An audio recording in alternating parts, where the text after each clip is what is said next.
We are live, and this is no Oxshit. Welcome back to no Oxshit. I pretty much had to kill it because it was starting to get annoying with some of the people that we had on the damn live stream. I'm not going to talk about it because I'm trying to respect Laszlo's rules. all I ask, all the rules are basically respect everybody on the panel, and if the person's not here to defend themselves, leave it alone, and don't bring anybody's children into this shit because I highly doubt anybody on this panel really needs that fucking rule because everybody's pretty chill when it comes to that, and they're not really all about bashing people's behind their back and family members and shit like that. We got a guest who started a new channel here, Red Pill Mind Palace. Welcome her to the lovely live stream of No Shit, and we have MiGTOW in the win, and we have Dalbai. We're going to call him Dubai today because apparently he's trying to go to Dubai. How do you know I'm not already there? Yeah, that's good. Because you were telling me you were on California time. You thought we were starting at your time. That's how. I think you spent too much time around South Central LA. Yeah, apparently. It's like, yeah, what you say? He on black people time. He on CPT time now and shit.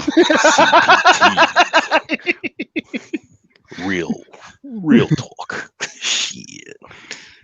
But yeah, it's like.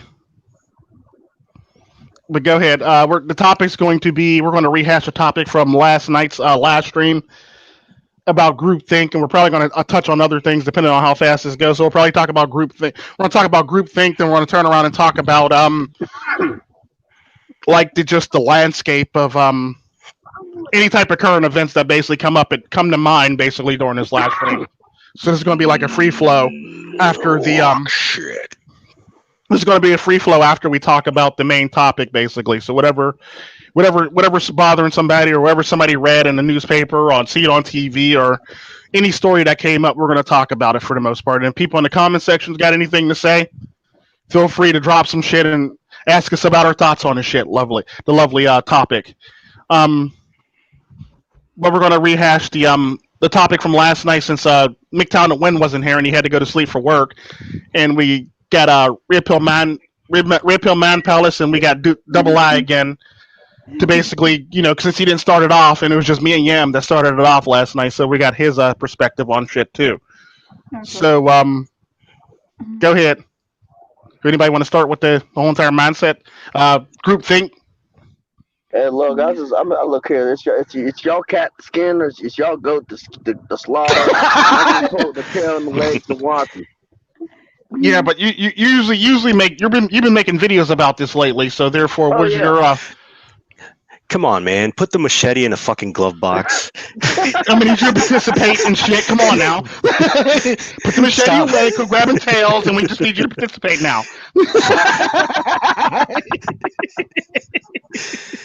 All right. Goodness gracious. Yeah, the thing is, what gets me is like,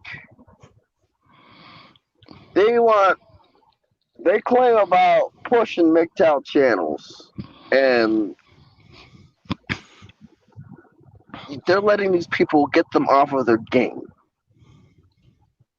They're letting these people get them off of their game, their mission, their purpose, and even the people, even though some of these people may or may not mean any harm, it's just a simple fact that you let these people get inside of your head and live inside of your head rent the fuck free. And it's like, and you basically want to call them hoes? Who's the real hoe? I mean, to be honest with you, who's the real hoe? The person who's managed to take you off your purpose, or the person who you are paying to live inside of your hotel? Yeah, you're literally paying them attention at that point. Like now you're paying them attention. Like I'm sorry, but if you're gonna be inside my head, we better be fucking, or you better be paying me. I'm sorry, legit. Like if you're gonna be living inside my head, you better be fucking me, or you better be paying me. I'm sorry, I just can't. Like I mean, yeah, I'm not an expensive hoe. If you want to live inside of my head, wild turkey and a burger. Wild turkey and a burger. Listen to Yeah, you want to live inside my head? Shit, you get room and board right there. Shit, you want concierge service and bed and breakfast? Shit. But on that note, is like, what's the purpose? What's the purpose of glorifying? Well, first off, you got a person with 53 subscribers that said something about MiGTOW that literally trash talked MiGTOW. And now this person's at 10,000 views, 4,000 views, 5, 6, 7, 8, 9, 20,000 views. And now guess what? This person's got subscribers, a subscriber count well below the view count, which basically pushes this person to the top of the algorithm now once this person hits a certain number of subscribers. So instead of pushing a MiGTOW channel, staying on your purpose, you just basically contradicted MiGTOW and Red Pill by giving this person attention.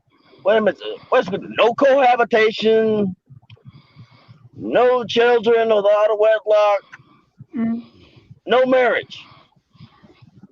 But on the same note, you just cohabitated with this YouTuber by roasting them. I never even thought of it like that. That's actually an interesting way of looking at it. I mean, really, you just cohabitated with this YouTuber by roasting them.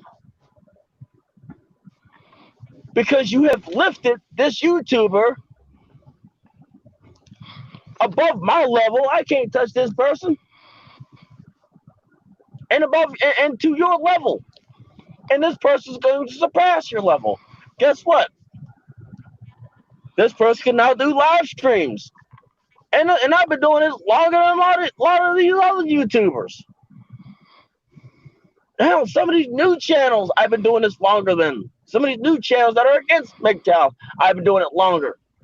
Hell, I started my YouTube channel as a video game channel in 2014. In 2016, 2017, I started doing MiGTOW content. I had one video. Now I have 100 and some odd videos.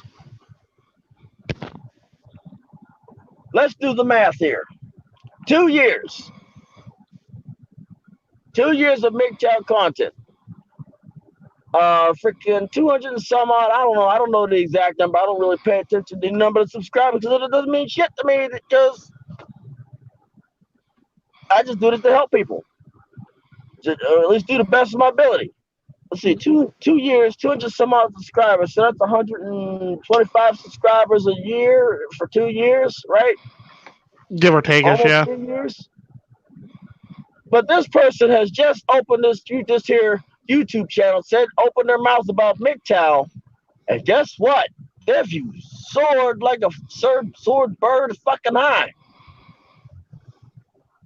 Soared bird fucking high. And now the subscriber count's going to go up. Guess what? All you did was give them a free plaque. You mean a free platform? You mean a platform? Yeah, and a platform. A plaque on a platform. And you're making a silver platter. To be honest with you, it makes us look like a bunch of assholes. Yeah, true. Jackasses. Shit, if you want to dangle a carrot in front of my face and tell me to pull this cart, shit, I better be in the BDSM club. Damn. Hell. One thing I can say about that is I've noticed a lot of the bigger YouTube content creators. They have this thing where they don't say people's names if they don't have as many subs as they do, or they don't want to make them famous on their backs for the most part. I know, but like I'm saying, like a lot of the bigger content creators, like I was looking at an Abba and Preach video. I was looking at it. Unless you deserve the shout out, basically, that's the only way to give it to you. People like Abba and Preach. You have Amazing Lucas. They tend to like leave the person's name out of shit if they don't believe that they deserve the views off their back for the most part. Um, and I've actually learned from them not to actually bring up things and bring up people. And I've always been like very, when it comes to talking about people, I'm very subliminal when it comes to it. So I'm more like I take the approach of like a rapper for the most part, just send subliminal shots at people. Because I don't really deem it necessary to really talk about them because I don't want to make them famous off of me basically, or have everybody going over to their channel talk about and we hate you and this that, and the other. I don't need that. I don't really need that. That's just some bullshit basically. I don't need everybody ganging up on somebody for no fucking reason because I didn't talk shit on them. Go ahead. I'm sorry. The other thing that I find funny is like some, like for example, women that are just curious and they just kind of want to understand, and some of the videos are not even hateful towards MiGTOW, and they treat them as if that they just did a load of shaming language when they didn't, and it doesn't make sense to me. Yeah. To me, And the sad part about that, and when I actually see that stuff happening, it's like kind of like, well, dude, that like I look at it like this: was it malicious, or was they honestly trying to learn something?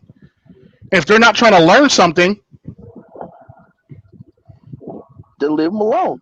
then leave them alone. Let them do their thing. Basically, if they are trying to be like ignorant, say something in their comment section and keep it moving. Basically, like because the sad part about that, you can say something in their comment section, but all your subs aren't going to come over here and try to view their video. But the sad part about that, the minute you say something in their comment section, then you make a video about it. Now everybody on your channel is going to come over here and fuck with this person. Now this person gets more views than a little bit.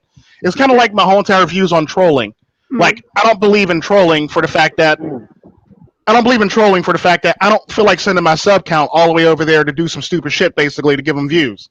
This is why I don't get involved in the whole entire trolling thing, because I don't want everybody in my sub count being like, oh, well, Tico said this. We're going to go over here with some tiki torches and some pitchforks and fuck this motherfucker up. Fuck his channel. Fuck his day. Fuck his couch. I don't need all that. No. The thing's funny, though, that the dislikes, right, that actually helps their fucking channel, because that's still interaction, and that's what YouTube cares about. Yeah, that's really what they care about. It don't matter if it's up or down. That is I mean, there's some people that are very sensitive about it, and they'll disconnect. They'll turn off the thumbs up in the comment section because they can't. They got thin skin and they can't take constructive criticism and shit like that. So like they'll turn them off. I mean, I can understand that. If you have thin skin, you probably shouldn't be on YouTube in the first fucking place. Right. And if you got thin skin, you probably shouldn't put yourself out there. Period. Because unless you're being Chameleon Persian, it's the perfect thing because it winds them up because they can't see it, and they're like, "Okay, guys, put one in the comments." It's like that's actually happened to me, by the way. And I just deleting the comments. Yeah. So they couldn't work out how many dislikes there were. I was just like, yeah, nice try, guys, nice try. Solid effort, but not happening. Not on my watch. But the thing is like, and I agree with you, Pence. I agree with you, Pence Rules. He has been going off the rails on the Aubrey case lately. Like I try to be biased on it, and I look at it like this: if none of the rules and none of the laws were met, then he deserves justice for the most part. If none of the major rules were met to actually approach it the way they did, then I believe he deserves justice just as much as everybody else. Because at the end of the day, like, as a matter of fact, a lawyer broke it down for the state of Georgia on if they had the right to do what they did for the most part, and come to find out they really didn't have the right, so he deserved justice for the most part.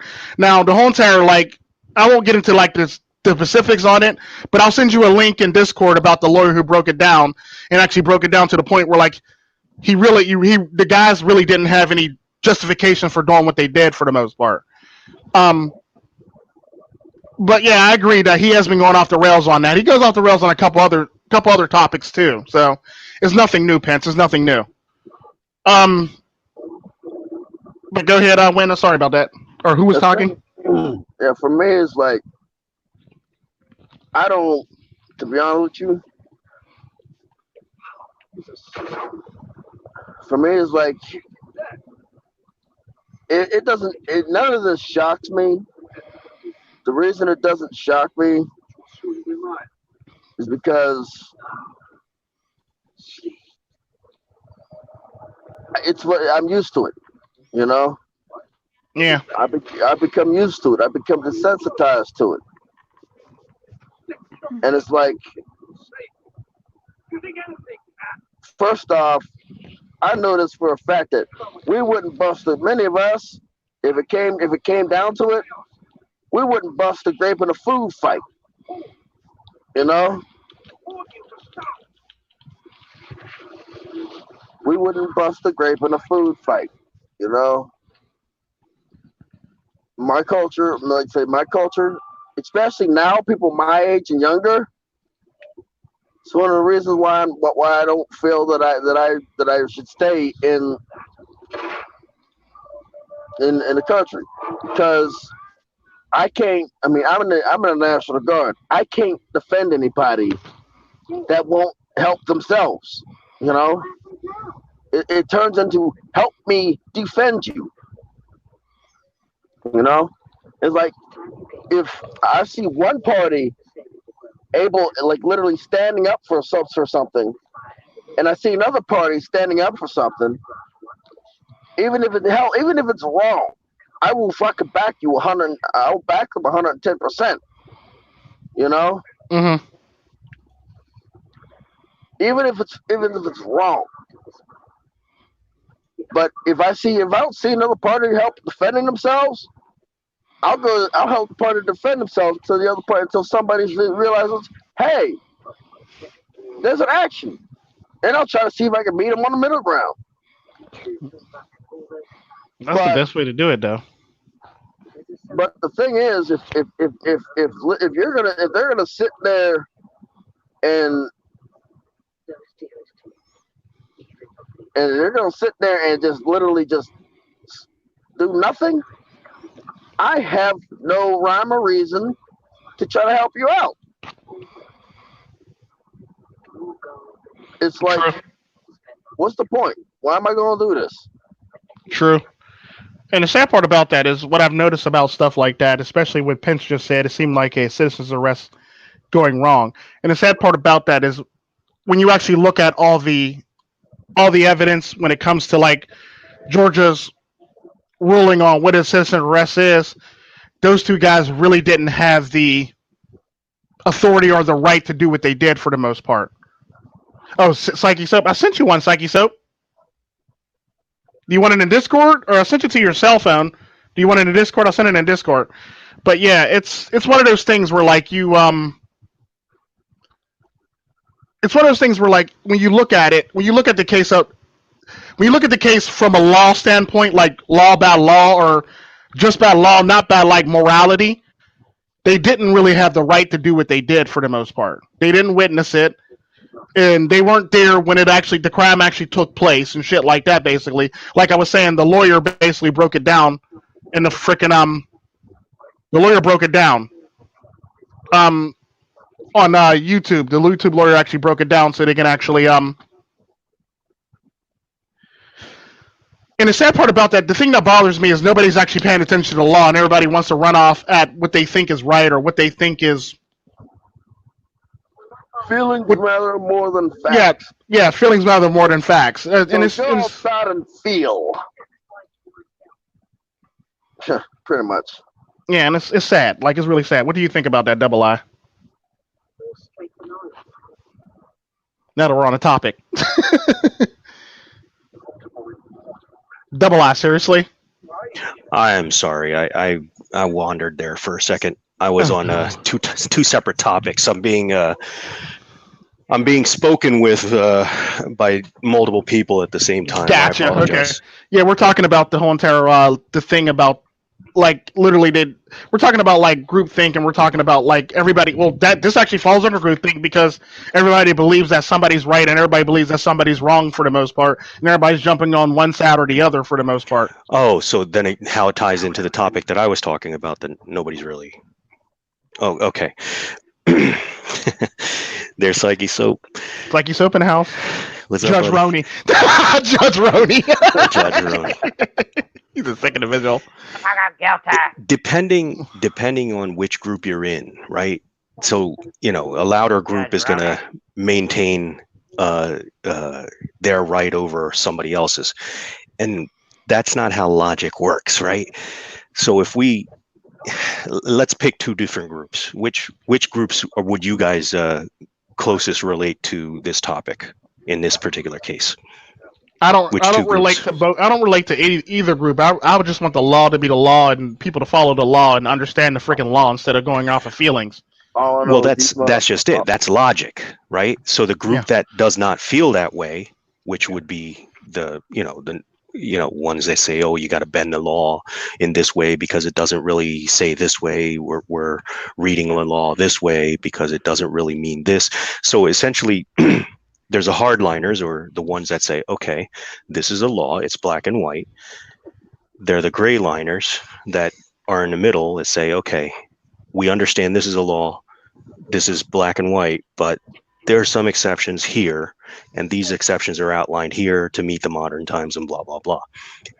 And then you got these weirdos, that every shade of fucking plaid on a goddamn planet that say, okay, no, those laws don't apply to my body. Fuck you. Of course they do. Because they say they do. The laws are laws. The laws are put in by the commanding group in charge. So if you think the same people who put in, we're talking in a sense of the United States, if you think the same type of people, the group of people that instituted the Constitution back in the day are here today, think again. They're dead. Aren't they dead? They're long gone. I think they were dirt napping. Long time dirt napping. And anybody who says you're a descendant and you preaching their values and whatever, look around. Look at the landscape. Do you really think those values are being preached? Oh no. In fact, they're being canked. They're being canked left, right, and center. Precisely. And I agree with you 100%, Pence, on that. But at the same time, he literally was jogging. But at the same time, like the lawyer said, they really didn't have a leg to stand on because the whole entire citizens arrest. They didn't meet the whole entire requirements of the citizens arrest for the most part. They didn't meet what they needed to at least meet four of the requirements of citizens arrest, and the first two and three basically fell apart when they did what they did, and then like the third one basically. But the third one went out. The fourth one went out the window because the first three wasn't even met in the first daggone place. In that case, look at the logic. First question comes in: where's the injured party? Dead. Yeah, true. And the sad part about the whole entire thing, when it comes to the whole entire narrative of looking at houses, I'm pretty sure there's many people in this damn chat and around the world, and they know people who's pretty much walked in houses that were half built. It's just facts. I know there's if you go on YouTube right now, there are literally people walking in houses that are half built. Matter of fact, a good example of that is when my house was actually, I actually agree with the one lawyer, because I remember when my house was actually being built, I had people like literally walking in my house while it was being under construction just to see what the heck was going on.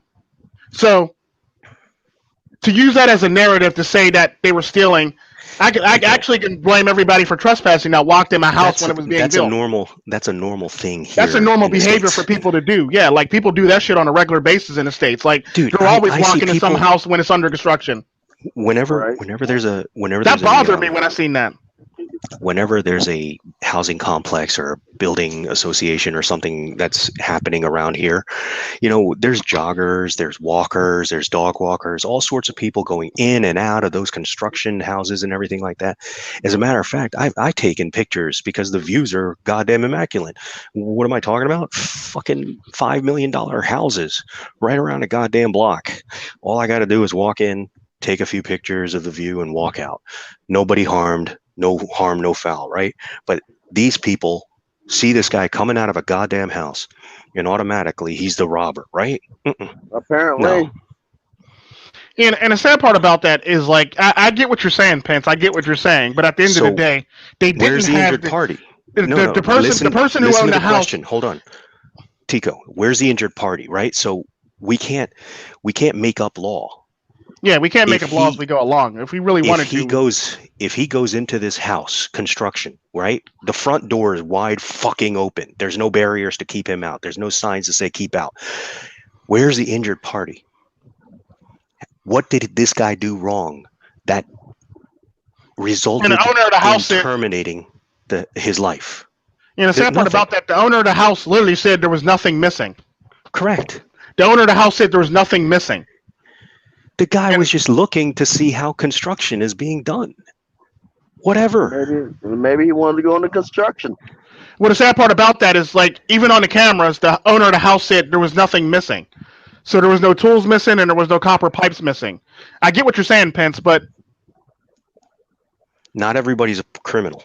Not everybody's a criminal. I mean, shit. Like I said, I had a bunch of people walking in and out my house when it's first being built. The one in Florida and the one in Pennsylvania when they were being built. Matter of fact, this one lady literally let her dog pee on my floor when it was still like fucking still fucking plywood. Like, the fuck, lady, the fuck. They do that shit on purpose sometimes. And the sad part about that, and it's like, dude, like, what is your problem? Like I'm totally against people walking in construction houses, but people apparently it's a thing to do in the United States. That's something that I would never think to do in a third world country that I grew up in. Because 9 times out of 10 there'll be a lot of dead people. But in America, apparently that's an okay thing to do. That's literally an okay thing to do. But in Costa Rica, you probably be hanging from a trestle. It'd just be your arm and part of your torso hanging from a trestle in Costa Rica. Yeah, right. But as a warning to anybody else to. Well, the sad part about that is it's only trespassing. It's only trespassing if you actually, and this matter of fact, this is what the lawyer said. It's only trespassing if there was like something already established forbidding the person to do something. It's kind of like the open carry law, basically. If the establishment says you can't open carry in their establishment, then if you open carry in their establishment, you're officially trespassing. However, there's no signs up saying no trespassing. There has to literally be a sign up saying no trespassing, or the owner of the property has to literally say no trespassing. That's where it falls apart. Had the owner of the house had a sign up saying no trespassing, this would actually be a different story then. However, he didn't.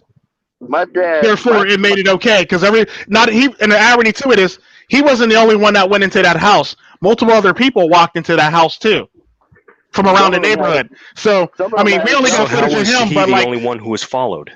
Yeah, like the sad part about that, he wasn't the only one that went into that house. Like apparently there's more footage of multiple people just randomly walking in the house, and apparently because it's them, it's okay. But like because these two guys got the idea that it was him, it's not okay. Mm-hmm. And this is the thing that I've noticed about the United States when it comes down to it. Like, how can I say it nicely? There's a gross misinterpretation of the Second Amendment going on here. Now, I didn't know, much of the details of this story. I've been hearing it posted around. Well, I'm not making excuses. I'm basically telling you what a lawyer actually said. He said that the trespassing rule wasn't met at all. The trespassing rule wasn't met. Oh, okay. He literally said the trespassing rule wasn't met for the fact that the owner of the house literally said, and I quote, the owner of the house said there was nothing missing and there's no sign up saying no trespassing. And his house is under construction. Yep. So the owner of the house is not pressing charges, which means, or the owner of the house is not, pursuing any charges, basically, even if he's liable, you can still do that in the United States to get what you need for the most part. You can still do that in the United States even if a person is dead. And the sad part about that is, at the end of the day, Pence, I'm not using any excuses. Even if he was in a house 7 months ago, there's a lot of other people in that house 7 months ago. There's a lot of other people in that house multiple other days. But the difference between those people that walked in a house and him walking in that house is skin color. It's just facts. That's the underlying facts behind it. The only difference between those people that walked in the house and he walking in the house is skin color. That is it. Send that motherfucker a link right now. Like, and the sad part about that is, I sent it to his Discord, but the sad part about that is, it doesn't matter what your perception is. The law is the law is the law in the United States. You can't just go and make up law. You can't just go and make up laws for the most part. We'll piggyback off of that. You can't just make the Second Amendment, anything that you want it to be. That shit was just passed for the National Guard and the militia. The Virginia militia is the right thing to do when it comes to that Second Amendment. It didn't really mean your individual right. And now these guys got all hopped up and wanted to be cops basically. And you got yourself one of these, it's kind of like the fucking Zimmerman Martin issue, except we got a little camera footage on this shit now. Getting a pickup, Jeb. We're going down the block. And the sad part about that is, like, I realize that because it'd be like I was saying in my one last stream before, if I was to be shot doing some shit, they would go back and look up my very much my history. They would go look up all my history and be like, well, obviously he was a criminal because it's Tico Tren, and obviously he did something wrong. Even if I didn't do anything wrong, they would go back and look up my past history, which is like very sad. But they won't do that for a white person in the United States. They'll basically put him up there. They'll basically put him up there like he went to church every day. He was a Sunday school person, or he was a Sunday school teacher. That's generally the perception. Like, he was such a nice guy. He was just a nice guy. I don't understand why they gunned him down. Like, if I was to do some shit, even if it was just me by myself, and hell, a good example of that is that the one time when I actually locked my keys in a car. Wow. Because I was with Laszlo, and Laszlo was messing around, and my door ended up shutting and ended up locking because the keys were in the car. So I was with Laszlo, and now mind you, when I worked for a hospital, I had my ID hanging from the rear view mirror, so you can literally see my face and my name in the rear view mirror. My name is on the bumper from my sticker from Duquesne University, and I have my Duquesne University shit in the back of my car. Okay, cool. Now, I locked my keys in the car. Everybody see me get out of that car. Everybody in the neighborhood see me get out of the car with my son. I'm not going to say what neighborhood this was, and just out of respect for that neighborhood, but I went to go try to break into my own car, and cops showed up, shotguns pulled, dogs there, and I'm face down, and my son's face down on the ground, and they're blaming me for stealing my own car. What? The fuck? See what I'm saying? And the sad part about that, the best part about that, it wasn't even that. They called in all my information, and they were trying to actually get me for other shit. They basically, and I heard the cop literally say this. He goes, "Oh, so this is not his car? So he's still in this car?" The lady goes, "No, I didn't say that. The car is registered to him." Oh, well, his insurance obviously is bad. Like, no, his insurance isn't bad. His insurance is up to date. Literally, they're saying this shit about me to try to get me for a charge. Period. Because this shit happens all the fucking time. And the sad part about that is that's literally that's generally, and like, mind you, while this is all going on, my car's still running. Yep. So I'm losing gas. This is when gas was like an arm and a fucking leg. This is during the Bush administration. So the gas was like fucking $4 fucking dollars a gallon. And I was with my son Laszlo, and I remember I was sitting there, and the dog was sitting there, and the cops all had the shotguns pulled on me. And literally, it was the funny thing about that is when they pulled up, the one cop in the passenger seat literally pulled up with the shotgun hanging out. They literally pulled up in the passenger seat in a van with shotguns hanging out the window like they were fucking gangbangers or shit like that. Mm-hmm. Tell me how you would feel if that shit happened to you. And from a red pill perspective, even though I'm used to it, I would feel kind of violated. Yeah, and the sad part about that is not only did they accuse me of stealing my own car, not only did they try to accuse me of using an alias, not only did they accuse me of my insurance being lapsed, not only did they try to accuse me of my driver's license being invalid, not only did they accuse me of using an alias, they actually tried to accuse me of kidnapping my own son too. Let that shit sink in. They were literally reaching the whole entire time to find a reason to actually arrest my black ass. They know they fucked up. Shit like this happens in the United States all the fucking time. Why is it that I travel all over the fucking world, but when I come to the U.S., I'm randomly searched 100% of the time? Because you don't make the skin tone. You know, literally, like they think you're Arab, basically. Shit, I watched the Indian woman literally get violated at the fucking TSA, all because she fit a description. I remember after everything was all said and done, she was literally crying because they took her in the back, strip searched her, did the whole 9 yards at her, just humiliated the shit out of her. She's basically going home to meet her husband, who was a U.S. veteran. Damn. And she got violated by TSA. Welcome to America. Yeah, let that shit sink in, and then sit that motherfucker in the kitchen for real. Yeah, and the sad part about that is this shit like this happens so fucking often.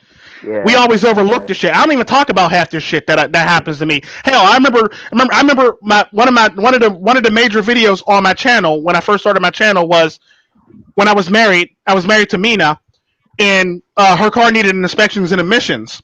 And the only place that was open was all the way across town in a little town that I didn't feel comfortable with. And I knew I shouldn't have drive all the way over there because I knew shit was going to happen if I drove over to that side of town. It's just facts. So I got to that. She needed her car inspected and emissions, and I was the only one open for appointments. So I drove over to that side of town. Okay, cool. This is the most infamous story I've always told this. So I get my car inspected. I get her car inspected and everything, and this, that, and the other. Everything comes back cool. I start driving home. I realize I need some gas. This is back when you could pump the gas at the pump.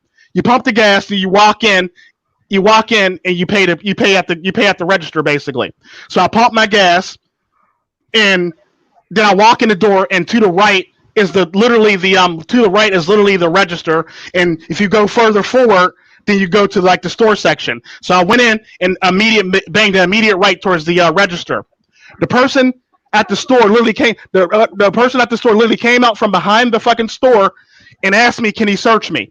Now, mind you, I didn't go anywhere else in the store besides from the pump straight to the counter. He literally came out and asked me, "Can he search me?" So he took me in the back of the coolers to actually pat me down. Shit. So, like, I was like, are we quite finished here? He goes, yes. And he was upset with me. Like, I should have had something on me because apparently I'm black and I should have had some shit on me, basically. Oh, yeah, because stereotypes really work. So I was like, so can I go pay my pump now or do you want to pay it for me? Well, no, you can go pay at the pump. He had an attitude about me, so I went to go pay at the pump. And the lady at the pump was like, I'm so sorry that happened to you. I'm so sorry that happened to you. She ain't stop it, but she said, I'm so sorry that happened to you. Okay, cool. So I get in my car. I get back in my wife's car at the time, Mina, before she passed away, God bless her soul, and I drive not even 3 blocks down the street. Not even fucking 3 blocks down the street. I have 6 cop cars behind me pulling me over. Apparently, the guy at the gas station said I stole my own car. What? Let that shit sink in. Guy at the gas station said I stole my own car. Wow. They had me on the side of the road. Now, imagine there was no sidewalks in the street because it was far out there in the nicer neighborhoods that don't got sidewalks. So I'm sitting there on the side of the road, and they're literally going through her car, and they cut open the seats to look for drugs. They tore open the dashboard. They tore up the fucking floor. They tore up the fucking flooring, and they basically ripped apart the whole entire fucking car. They slashed the fucking tires to look for drugs. They did everything. They tore that car apart. They had the drug dogs in there going all over the damn place. My glove compartment was all ripped the fuck off. All because somebody said I stole my own car. This is why I don't drive nice cars in the United States. This is why I always drive a Toyota. Well, that and the fact that the Toyota actually saved my life when a white guy actually ran me off the road. Wow. And it's just shit like this that makes me wonder, and it's just shit like this that just compounds, and it makes me realize that why the fuck am I even here in this country? Why do I fucking even bother if I'm going to be treated like shit? And the sad part about that is they ripped apart that whole entire car, and by the time I bought it home to Mina, after I put a spare tire on the shit and got the tires replaced on the shit, I bought it home to Mina, and she was pissed. She was pissed. She literally cussed the officers up one arm and down the other arm, cussed the county out, cussed them up down to one arm and cussed them out the other arm. She literally sued that whole entire county for the replacement of her fucking car and the unfair treatment of her fucking husband. Oh. And you know what? And that's one of the reasons why I don't want it. Why I kind of want to leave. And the sad part about that, now that county, because they did the shit that they did, now that county and city no longer has a police department because she financially ruined that county because they did what they did. Do I think it's wrong? I think everybody deserves to have a police station or the police department to actually respond to them. But hey, in the inner city, when it takes your cops about an hour to show up for a crime, then I guess it's whatever, dude. Right. And the sad part about that is Mina didn't drive like some ridiculous car. She drove a Volvo. And that's why. And the sad part about that is they not only did they replace her vehicle, they gave me shit for pain and suffering, and they also refinished her old vehicle, so she ended up with 2 vehicles out of the whole entire deal. Wow. And now that whole entire city and county doesn't have a police department, all because of their fuck up. When they come to arrest us, Tico man, they need 30 cops or more. You're simple as hell for that shit. Yeah, legit. And it's like it's just shit like this that just happens in America, and people go, well, obviously stereotypes exist for a reason. Yeah, they do, and bad people got to suffer. And it's kind of like what I say about like stereotypes. When I walk in a store and I get followed around the store, but I'm watching 2 white people steal from the meat department, I'm not snitching. I'm not snitching on those white people because you deserve what you get. If you're going to follow me around and they can rob you, I'm not saying shit. I'm going to let them rob you. It is what it is. Like, it wasn't me, it was them. You were following me. You could have possibly saved yourself from losing some produce and some meats, but apparently you didn't. Babylon coming. Babylon. And the sad part about that, even with body cam footage, shit still goes hinky, or conveniently an officer turns off his body cam footage, and that seems to be a big thing in the United States. Or the body cam conveniently fell off the officer. Yeah, you can't hold on your shoulder for too damn long while all this shit going on. How you holding on to your shoulder while all this action is going on there, buddy? Come on and now. it's just stuff like that, and it just. But yeah, like this thing got way off track and way off the rails. But like that's literally groupthink once you think about it in a nutshell. Everybody thinks that it should go like this because it's this, when in fact, if you don't meet the requirements of the law, it can't go like that. It would never go like that because you can't just be like, well, I base it off of this. Look here, let me bring this to you. I'm afraid to get out my own damn truck. Because of shit like this. Hell, now when I travel through West Virginia, I no longer stop in West Virginia for gas. I'd rather run out of gas. Damn, they're trying to make it all the way through West Virginia because a nigga ran off the road by a white guy in a pickup truck with a Confederate flag. Like the fuck, dude. Like, so I don't even stop in West Virginia no more. I literally literally ride through West Virginia on fucking fumes. Yeah. To make it to the other side to North Carolina just to avoid the whole entire thing. Oh, fuck. Kind of like your experience in North Carolina. Was it, Double I? Yeah, it's the experience in North Carolina. Fuck North Carolina.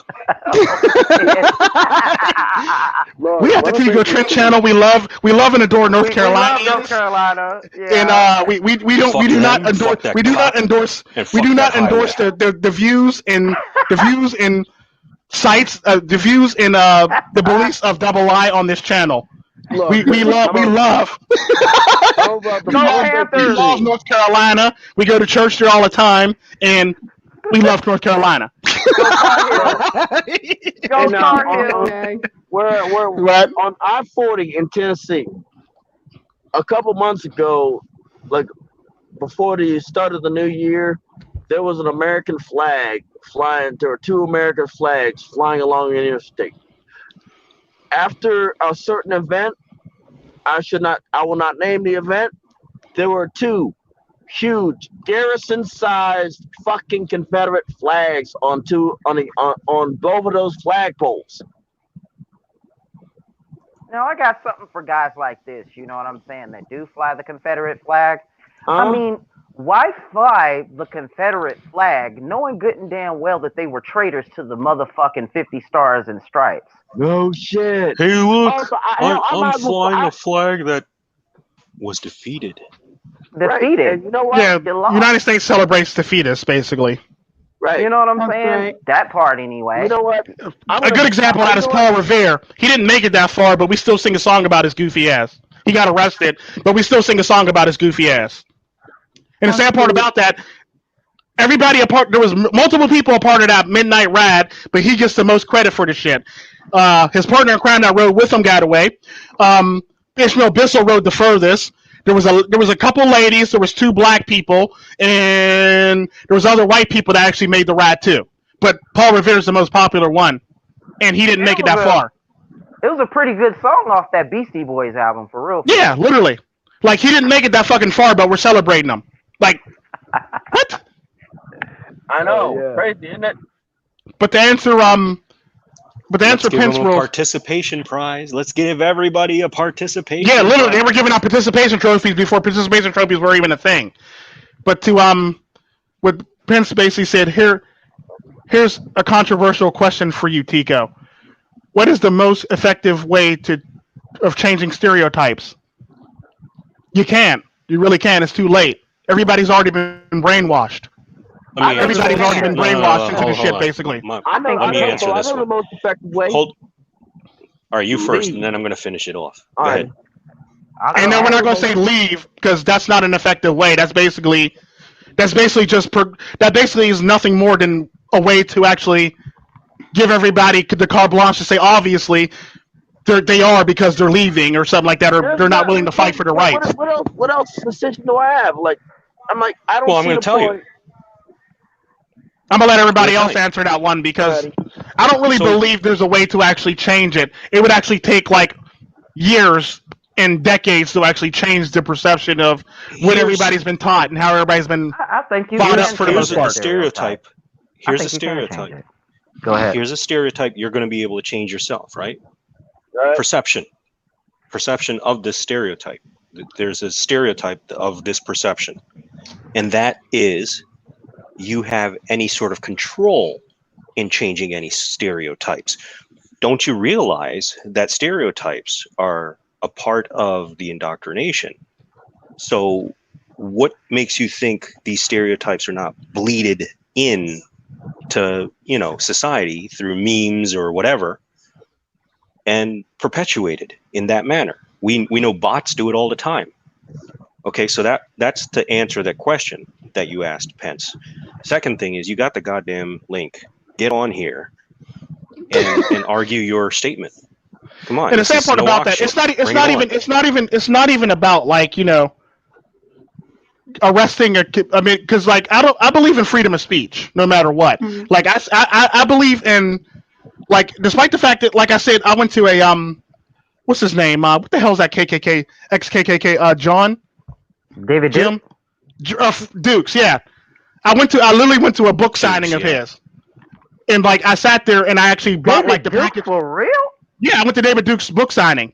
And the sad part about that, yeah, I went to a book signing that he had and I actually signed up for the VIP package where I can ask him questions and pick his brain.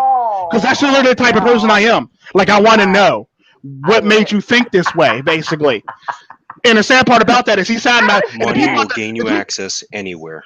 Yeah, and the sad part about that is the white ladies at the desk were literally looking at me like I was crazy because I was asking for it. It's like nigga, do you know who you asking for a VIP for, nigga? They were looking at me like that, like I had 6 heads and shit. So it's funny as that went on. And the sad part about that is I got to spend time with the guy and he was pretty nice. He was pretty gracious. I mean, he probably didn't like me, but he was very gracious about it and he didn't treat me like any less than, and he actually answered all the questions that I wanted him to answer for me, and he signed my book. Well, how you doing there, nigger? Right? Literally. Yeah, literally. That's what he meant. He didn't even say that stuff. He literally approached me like I was another human being for the most part. But I know that's what he was thinking in his mind. How do you do there, nigger? I literally know that's what he was thinking. But the fact of the matter is, because I come from a third world country, I don't have the same mentality as they do in first world countries, or I don't have the same mentality when it comes to racist people because I don't have the same love affair like a Psychesoap or a MiGTOW in the Wind does with the whole entire race thing. Damn so right. I'm willing to give people the benefit of the doubt. Third world country, but a nigga got standards. A nigga always got standards. So I'm not going to treat people based on how everybody. Like a good example of that is if y'all tell me today, like such and such is dumping on the community. Tico, you gonna ride with us? No, I'm not gonna ride with you, nigga. I'm neutral. Like I want to get all the fucking facts and I want to weigh all the pros and cons. And if I jump in, I jump in. If I don't, I don't. Like I'm not gonna just jump in just to jump in. Like I'll jump in if you need me to jump in, but I'm not gonna just jump in just to jump in. Because if I think y'all got it for the most part. If I don't think you got it and I think it's going too fucking far, then Tico's pretty much got to start putting bullets and shit. Tico, I don't have that love affair like these wokies dopes and shit have. No, I'm just saying though, it's the fun of different. I was basically just explaining the fundamental difference between my black ass growing up and y'all black asses growing up, basically. Well, yeah. It's like, yeah, because like I didn't grow up the same. We didn't grow up the same way, so I don't have the same love affair. So I really can't answer that question for a Psychesoap or somebody that grew up in a first world country. I'm gonna spill the beans on the next topic that's gonna be coming up soon in one of the next videos, right? So after that video that I sent you today, after you watch that, I think you're gonna notice a little change in that thought process. I'm just saying. Yeah, and the sad part about that is, like I said, like it doesn't really matter it's not about how we could change the society. It's going to be a long time before we can actually change society's thought. Unfortunately, the left is going about it in a wrong way by making people conform to this shit for the most part. That's not the way to do it.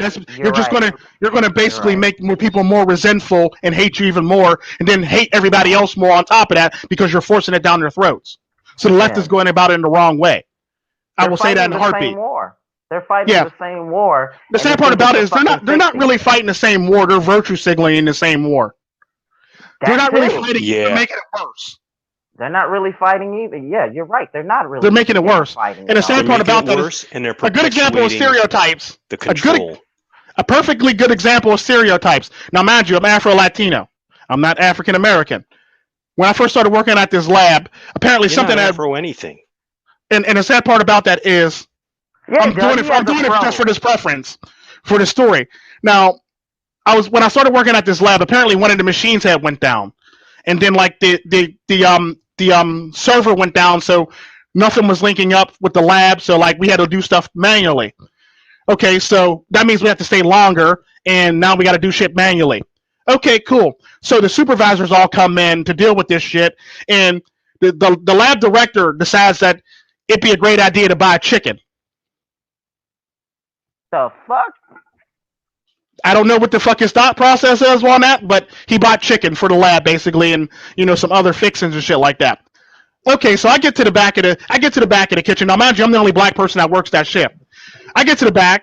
I walk to his office where the chicken is, the food is, and I get back there and I look in and I walk out like, "No, I'm good."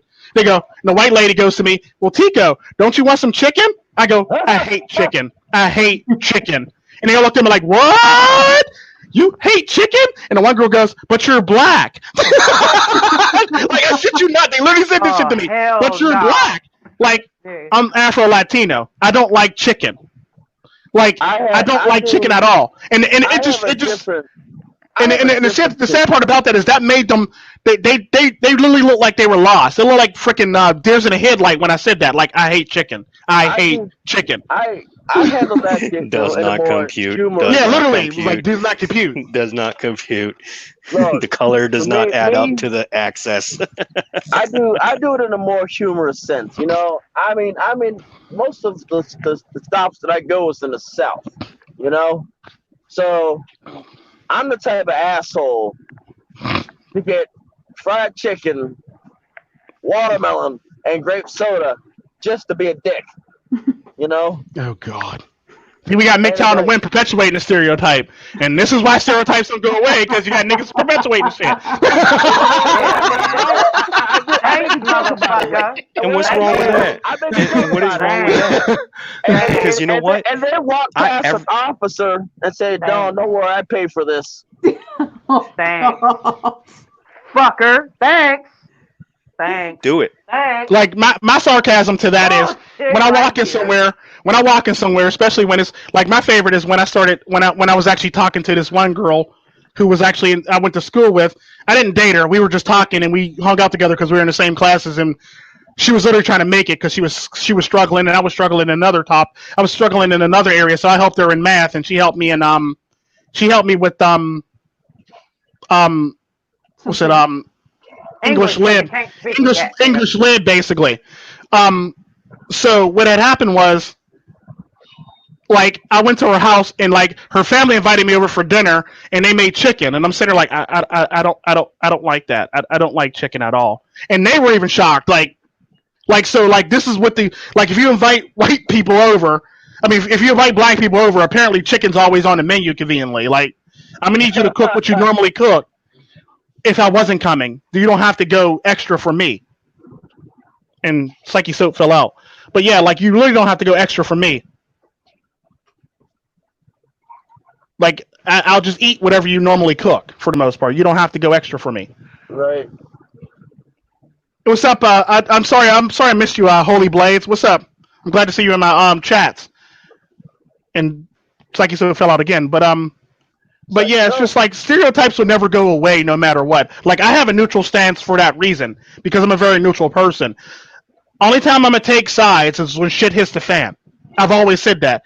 If shit hits the fan, or if I believe that you're assassinating my character a little too much, then I'm gonna have to fire shots back, or I'm gonna have to pick up a sword and shield and some tiki torches and go after you, basically.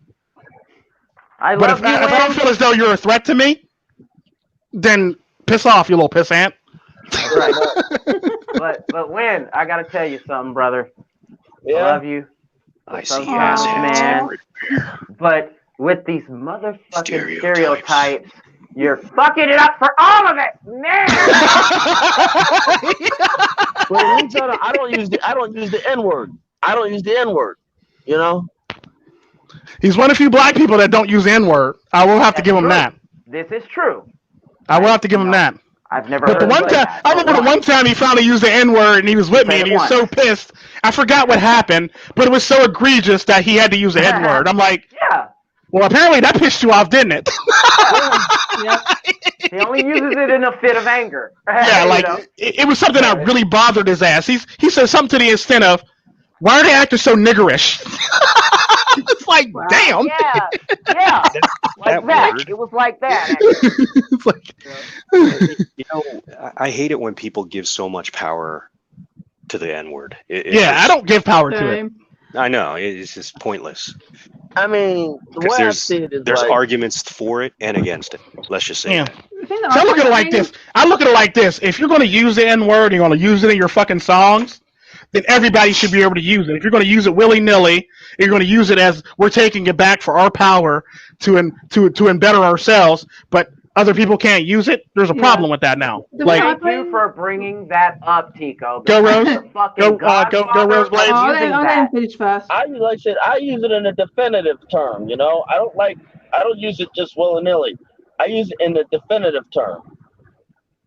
I find it really strange when people use it, right? But when a white person uses it, but it automatically becomes racist, and I'm just like, why?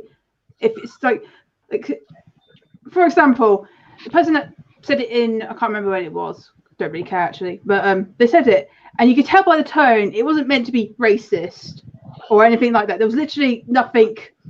There's no hatred behind the tone at all, but because they were white, it's racist. And they were complaining. I clicked on this person that happened to be black, and they were complaining about it. I went to their videos, yet they used, and I'm just like, well, he just said it pretty much like you did. So how's it racist? Yeah, like, it's legit. Like, it's kind of like how black people always complain about white people singing rap songs that got the N-word in it, and like, you can't use that. You can't use that. Well, the rapper needs to stop using it in the fucking song.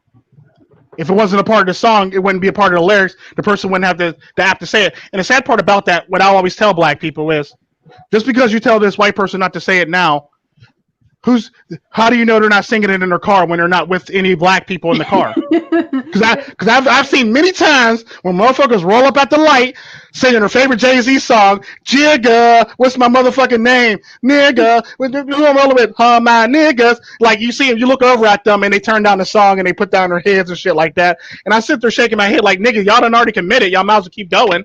Like legit, like it, because I know you say it when I'm not there. You say it when you're at home. Yeah, like I know you say it when you're not around.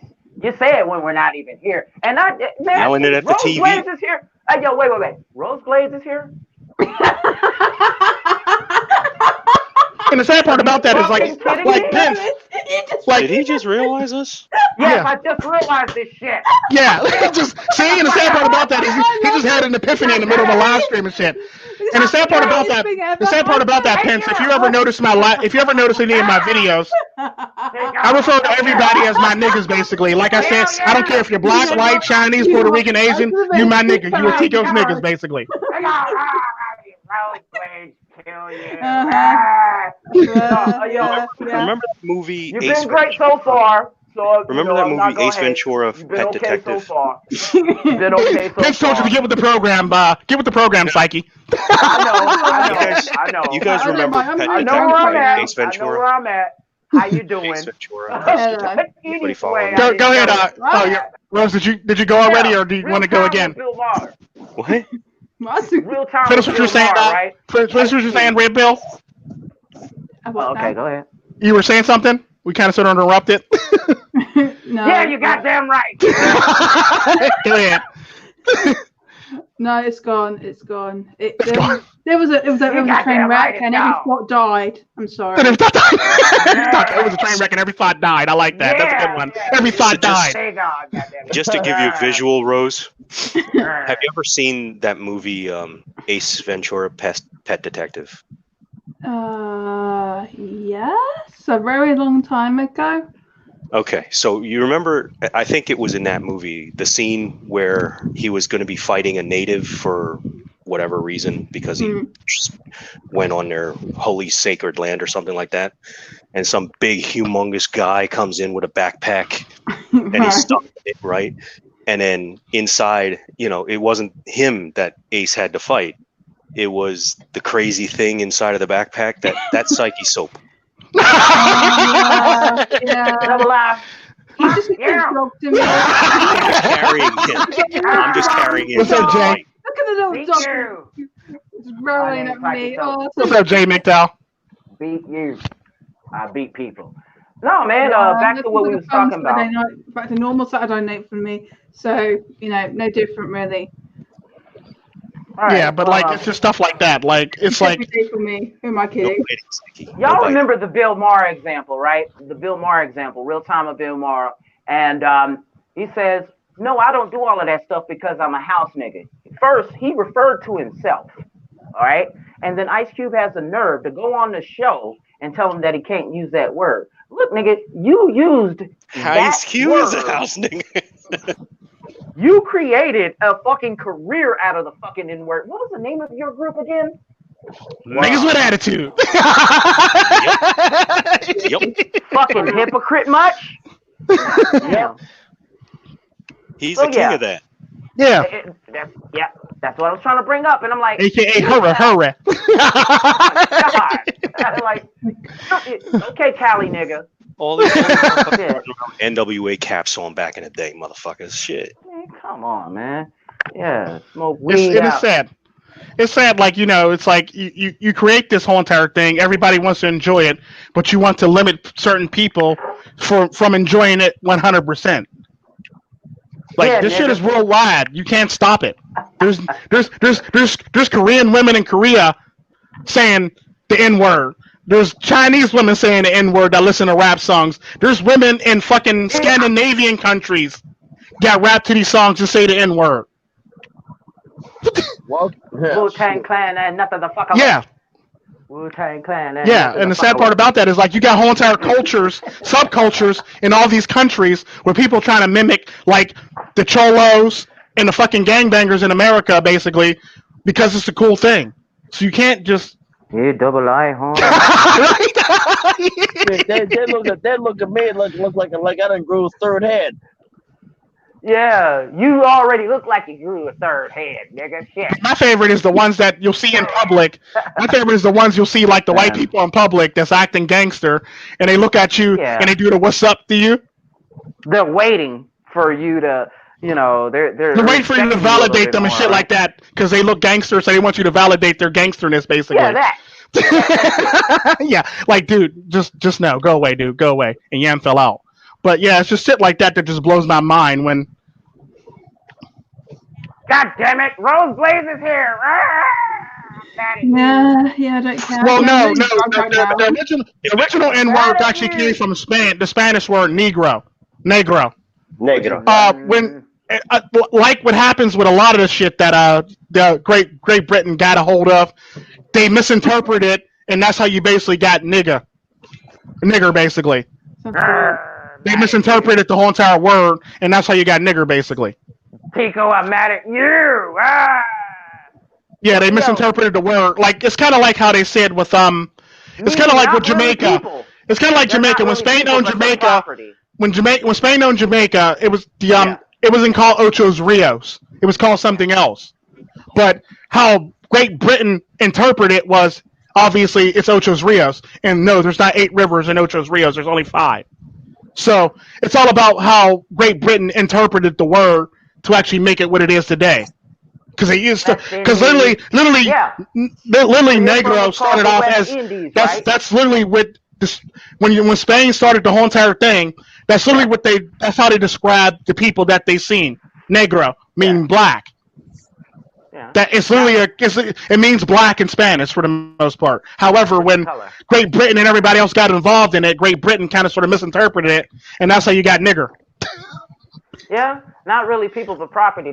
So it's like one of those things where it's like it became part of the narrative and the indoctrination.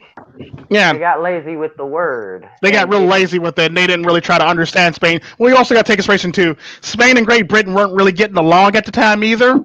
Hell no, they weren't. So they weren't finna understand anything that was Spain, and so it is what it is. Yeah, man. I mean, if you look at all the plays, I am. What is going on? Welcome. It's starting to be a madhouse now. All right, guys, we got to be more organized. We got to be more organized now. But go Yam. We can't. We're gonna mess up. This is not table flip. This is Oxshit. I mean, granted, it's almost like table flip, but it's no Oxshit. But go Yam. Mad at you, Rose Blaze. I think that. I hear you. Somebody take charge of this gaggle. Well, go Yam. Rose Blaze. Yo. Hang on, let Yam go. Hang on 1 second. Yo, 1 second. I was gonna get You're welcome going here before Yam gets it. He's a madhouse. Oh, okay. Before y'all get to where y'all get to, Rose Blaze, thanks for being here. You know what I'm saying? And it takes a lot. You know what I mean? And I've heard Tico's rules from No Oxshit already, so I'm not even gonna go there. It's fine. And shit, I'm just gonna chill. No, I don't care if you do, if you don't. You've been great so far. You've been great so far. Red pill, my palace. Like all right, go back. You know what I'm saying? Just run that shit. Go ahead, Yam. Yo, think about Canterbury Tales and Macbeth and all the British plays and Shakespeare, Romeo and Juliet. Mm-hmm. They always take the words and they twist them around to mean different things. Like, people were mad at those playwrights because of the very thing that they were doing, and it goes to what Tico was saying. I mean, this is no Oxshit, so I'm waiting for some ignorant shit to pop off, but it's like we're getting too woke. Wait for some ignorant shit to pop off. Right? I had to say something, brother. Exactly. Something. Yeah. Say nothing. Mm-hmm. But I wish you luck with the rest of the stream. I'll have cheddar. That is calling my name. He had to go to work. Yeah, I get this motherfucker at work trying to get in the stream and shit like that. How good is that? How good was that?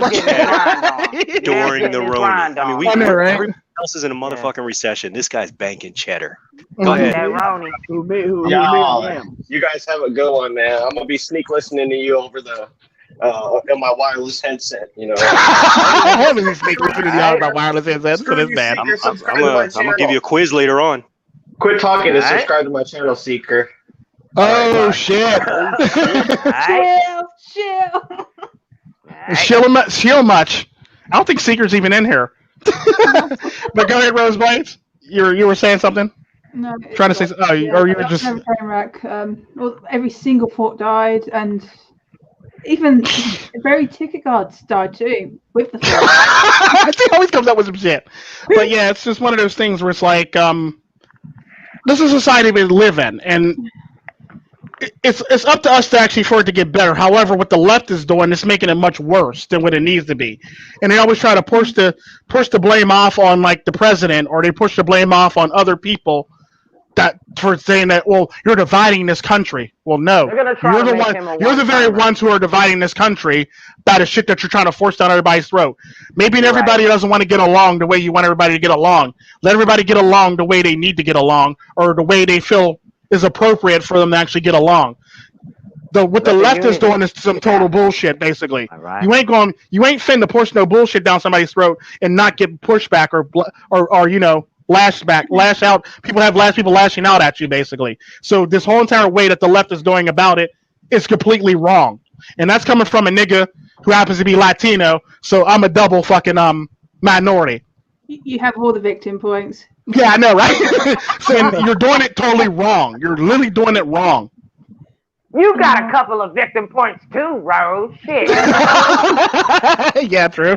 Yeah, somebody get over here and put this free range chicken back in its place. Simple. Wow. Anyways, it's just shit like that. But the left is just doing it completely wrong. And the sad part about that, everybody in this live stream can actually agree on that. They're going about it in the wrong fucking way. Yeah, real talk. I mean, or whatever you call it in your country. Let it be liberal. Let it be left. Let it be extremist. Let it be. This whole entire narrative that they're pushing is wrong, basically. At first, they were the counterculture. At first, they were the outsider. At first, they were bucking the trend. Nowadays, they're becoming your fucking annoying ass grandmother talking shit. Well, the sad part about the grandma's not talking shit. It's the great grandchild that's talking the shit. Oh my goodness! If I was ever talking to my grandmother, I'd still be picking up my teeth right now if I talk shit to my grandmother. I'm like, hold on, y'all. I still got my canines and my incisors to pick up. 1 second. I've heard of Abuelita. Yeah, she don't take no mess, man. Yeah, she don't. No, she don't. I mean, I find it funny when women come to my channel and they get really upset with me because I meant to have this in-group thing with them, and they're like, "You're a traitor, Rose. You're a fucking traitor. You're a traitor to your sex." I got called a sexist by a woman because I told her that a woman's hair, right, is her sexuality, right? And she was like, "That's sexist." I was like, "No, it isn't. It's fact." What? Don't feel bad. I get called a white supremacist quite often. When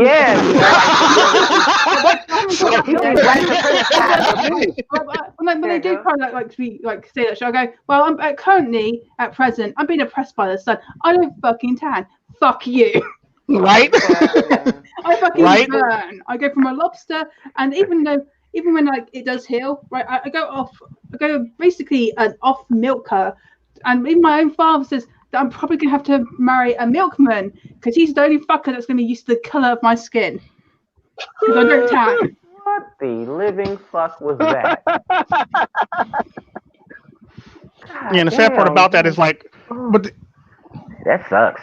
Yeah, I actually been called that too. Alt-right. I've been called alt-right white supremacist. I've been called a KKK. I've been called a Klansman. I've been called Tico, Tren, blue pill. I've been called a skinhead. I've been called it all. Shit. Like even in the live streams, people come in. You're a white supremacist, Tico. You should be ashamed of yourself. Hey, but you're a house nigga. Okay. It's science. right. You're a house nigga. It's science. You want to know what I find funny about that is like the way they refer to that, like, oh well, they're all on a plantation. The sad part about that is my family actually owns a plantation. Oh. Like E40 be saying. Like, yeah, literally. Like they own both tobacco and they own fucking rice and they own sugar cane. So man, that is some plantation ass. like I actually own a plantation. You can't be a plantation Negro and own a plantation at the same damn time. Especially if you're not working on it. You're getting rich off of me. You're getting rich off of me. Yeah. Yeah, what you say, Win? So Tico's getting rich off of me. Yeah, that's literally bullshit, ain't it? This nigga but here. sad part about that, there ain't no black people working on this plantation. There ain't no black people working there. It's all like Latinos and Indians and That's still brown skinned people. That's still Latinos, Indians, and They got victim points, nigga. Latinos, Indians, and Caribbeans, basically. Well, there is black people, kind of, sort of. Yeah, but like that's literally who's working it because like in Costa Rica, you have to be Costa Rican to actually work in Costa Rica. You can't be non-Costa Rican. You can own a business in Costa Rica, but you're not allowed to work there. You basically just have to run your business and have people working there for you. And the same goes for other countries also as well too. You literally have to be a citizen to actually work at somebody's company, basically. So you have to employ. You have to employ actual people from that country or people that's allowed to work for that company, basically. So, like a good example is I can't employ Double I unless I employ him in India. I can't employ Psychesoap at all because he's from America. And I wouldn't be able to employ Rose because she's from the UK. She got all the victim points. But the sad part about that is, in all technicality, because I can't hire none of these people, in all technicality, I'm actually being oppressive because I'm oppressing people from work. That's technically. messed up. However, because of how the country's rules are set up, not stand for your oppression. Right? Because of how the country's rules set up, it's not my fault that y'all are being oppressed. It's the country's fault that y'all are being oppressed. We at the Psychesoap channel do not share the views. Latin pride is Latino. Latin pride is basically brown pride for the most part. That's fucked up. Niggas or Hispanic pride, basically. They do say brown pride. Yeah, that's messed up. Nigga. Brown pride, black love. Now that we're on that topic, because like I noticed this shit too in America when it comes to stereotypes. Like a good example of that is just because somebody's from south of the border, that don't make them Mexican. Yeah, Mexican. Because I remember my grandmother got called Mexican one time, and she got into a fist fight with this lady. She literally dug in this lady's ass for calling her Mexican. Now she wasn't mad at the fact that she got called Mexican. She was mad at the fact that she got misidentified, and she felt the lady was being disrespectful and not being uneducated. So she dug in that lady's ass for that reason. But yeah. Yeah, it looked like one of them clouds in the cartoons where they be fighting and shit. Oh yeah, definitely. She dug in that lady's ass. Like I had to pull my grandma up off that lady. Yeah. But yeah, it was just shit like that. Like, cause I noticed this happens a lot in America. Cause like I remember when I showed a picture of my grandmother, and they go, cause my grandmother's a lot lighter than I am, but my granddad's a lot darker than my grandmother, and they go, your grandma looks Mexican. My grandma's not Mexican. If you call her Mexican, she punch you in the eye. Like, don't call her Mexican to her face. Like, and it's just shit like that when I show pictures of people like that. It's like, dude, she's not Mexican. She's Costa Rican. So I'm gonna need you to chill on the Mexican thing. No shade to Mexicans, but I'm pretty sure there are a lot of Mexicans that probably watch this show and go, I agree with you 100%, Tico. I'm getting tired of everybody else being called Mexican when they're not really fucking Mexican, or everybody's being accused of being Mexican for no fucking reason, basically. Yeah, no. And the sad part about that is that's what America does. If you look a certain way, you're obviously this. Like a good example of that is I remember I was talking to my daughter in Spanish. I got called a Dominican. Oh. You can be forgiven. I mean, shit. At least you didn't say Mexican. What? Wait, what? You kind of can. It's you can't do that. Like, no, you have to actually, not Mexico. Yeah, like, in the sad part about that is because I speak Spanish, I have white friends that call me Blexican. Oh, boy. Like, that's not even close. That's not even close. Like, I need you not to call me that. Like, and it's shit like this when it comes to like stereotypes that just keep on perpetuating itself. It's like it's not me perpetuating it; it's the people merely saying this shit to make yourself sound stupid. Yeah, and they keep on doing Oh, it. stupid. Yeah, so like you would have to erase stupid, but to erase stupid, you would have to get rid of a large chunk of people. If you get rid of a large chunk of people, then we won't have a workforce. We Ethnic won't have the cleansing. workforce that we do. Ethnic cleansings and Like no, because you would have to get rid of a lot of stupid people across the board. And if you get rid of, we've already talked about this in the last stream. Like I heard somebody say, like when somebody said, "Well, we need to get rid of all these people that are, all these people who make under a certain amount of money, or all these people that like leech off the government or something like that." And I go, you do realize if you get rid of all these people, you're going to collapse your economy because we need all these people to run our businesses. Billionaires need these people to basically run their businesses. So you're going to collapse the economy for that reason. He go, well, yeah, I believe there's a way to get about it. No, if you go about it that way, you're going to delete all the fast food workers. Yep. All the low-level workers, all the non-skilled workers, and when you go to McDonald's, you ain't gonna have nobody there, and you're gonna be standing in a line for no reason, or it's gonna be closed because they don't have any workers because we killed all those people, or we got rid of all those people, or we jailed all those people, or we sent all these people to another country. That's kind of like now, right? We gave them all the COVID. And it's kind of like, well, you have to be able to choose your words kindly, because I hear a lot of people that say this, like, we should get rid of all these people, or all these people that all these stupid people. Like, that's always the famous one. We should get rid of all the stupid people. Well, if you get rid of all the stupid people, then there'll be nobody at your favorite places serving you. It's just facts. They serve a common cause that you don't realize they serve.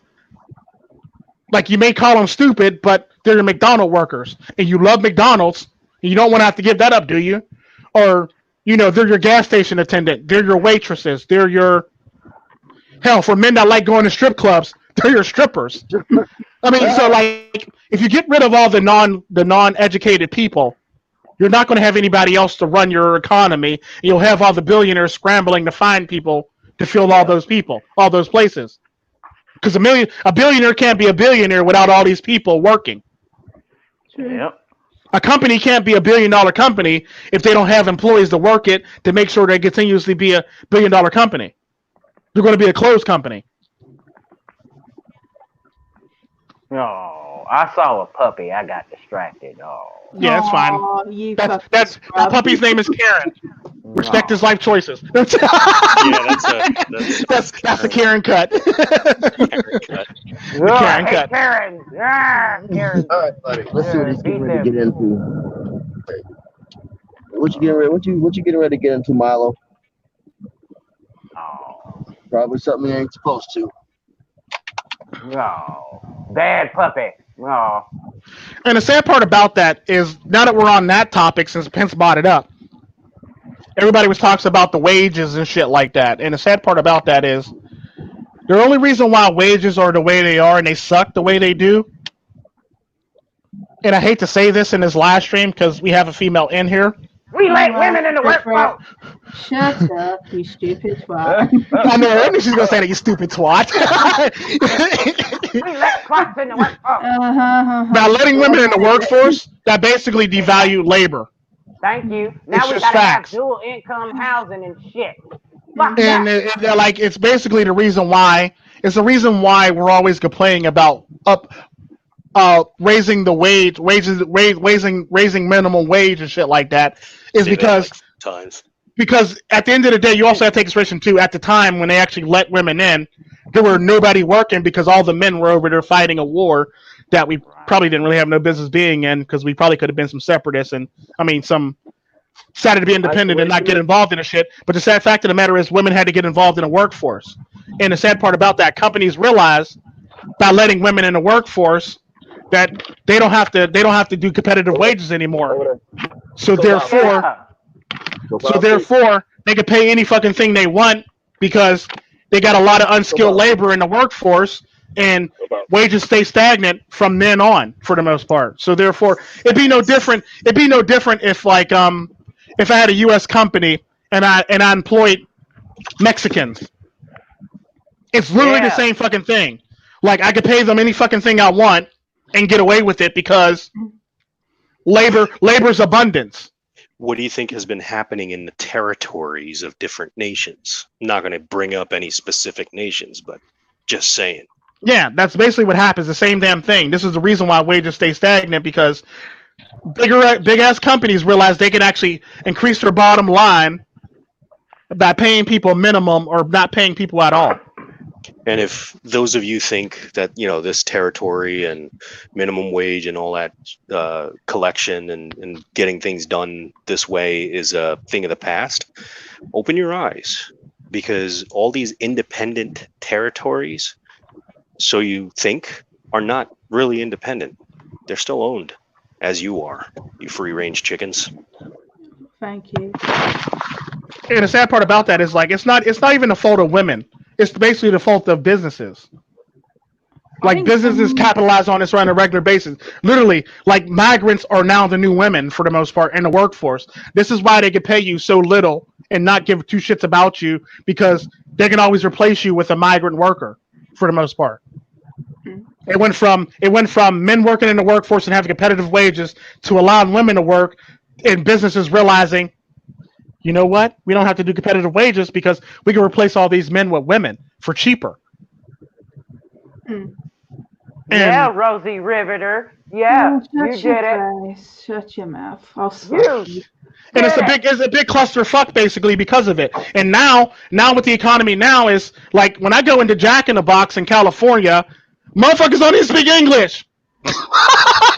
I niggas only speaking Spanish on the fucking intercom, like the order of food. Like, think about that shit. Like, think about that shit. A nigga speaking Spanish to an English company, an American company, just so I can get my order across and make sure it's right. But Tico, and the sad part about that is, that's the reason why wages are so fucking low and why wages are so stagnant, because we can pretty much employ anybody to fucking work it. And if we can't get that, we can always get a 16-year-old or a 15-year-old child to work it, which makes it even lower. Like, think about that. If that don't work, there's the automation factor that's coming up. Yeah, there's automation and illegals basically. So, like, it's only a matter of time before a lot of these motherfuckers ain't working no more because. Yeah, it's called Jack. So it's not actually, and the sad part about that is, like, I always listen to people in the manosphere blame, well, if it wasn't for women, we wouldn't be in this place. No, if it wasn't for the businesses. But it wasn't even women that did it, really. Men did it to themselves. They actually allowed women to work. Yeah, and literally the business owners were men. They brought women in to work the factories, the cotton gins, because everything, the assembly lines, everything. Because men were away at war. Correct. So men actually allowed this shit to happen. So you can't really blame. One of my own family, who was at the time a young woman, in the same World War, she lost her husband and his father died in the same war, and she was left with the kids, right? And she had to move in with it's either his or her grandparents, I can't remember which. But she managed to move there, but she still had to work to support the children, because those grandparents couldn't pay shit for the children. They could keep them under the roof, but she had to work. Sad, yeah. But she had to do that because she didn't ask that for that, the World War. It was just really unlucky. True, very true. And unfortunately, I'm guessing that happened to probably a lot of women during the Second World War and the First World War. Yeah, they literally flooded the market with all these wars. If the wars weren't fought, then there wouldn't really be women in the market, and wages would be the same, and it would be just one breadwinner for household, and it'd pretty much be a done deal. Always found a way to work. It's funny you mentioned wars. It's funny you mentioned wars, because when did you see wars happen in the past, like before 1492, right? When in the Caribbean, in the southern areas, South America, and on the west coast of the Americas, there were really no wars or anything over here. Right? And if they were wars, they were amongst tribes. Right. Or they were amongst rivaling countries that had territory over here, basically. That's Your ship happened to pass within 5 feet of my ship. We got to fire the cannons now. It's like legit shit like that. Like that's literally was like it was like small skirmishes basically. And if they were warring, they were warring with pirates or Spain and British or Dutch and British, Dutch and Spain. When we say war, in this modern age, right? Certain countries, they look at us sideways because like they don't understand why they need soldiers in the first place. And there's countries like that to this day. Like they don't even have a fucking army because they don't need one. Like what's your thing of war? But the problem is you don't know when you need an army. That's the only problem with it. Yeah, the sad part about that is about the army stuff is, do you really need an army in this day and age? I'm gonna say not really. You don't. Especially when you got certain countries that are providing protection for you. You really don't need an army. And but the sad part about that is if you are a country, you should have an army just in case that country that's protecting you decides to turn his army on you. And Americans are currently in Ukraine helping. Mind you, you could say the Russians that are trying to occupy certain part of Ukraine are terrorists, but Russia is being caught helping the terrorists. So, Yeah, but at the same token, you can actually say that for the United States too. We help terrorists all the time. We help terrorists all the time. We help terrorist organizations all the time. Today's terrorists are tomorrow's enemies for the United States. Usually, that's how it works. And one man's terrorist is another man's freedom fighter. We've been doing this shit through the OSS, now the CIA, ever since 1952. Hi, Iran. How did that work out for you?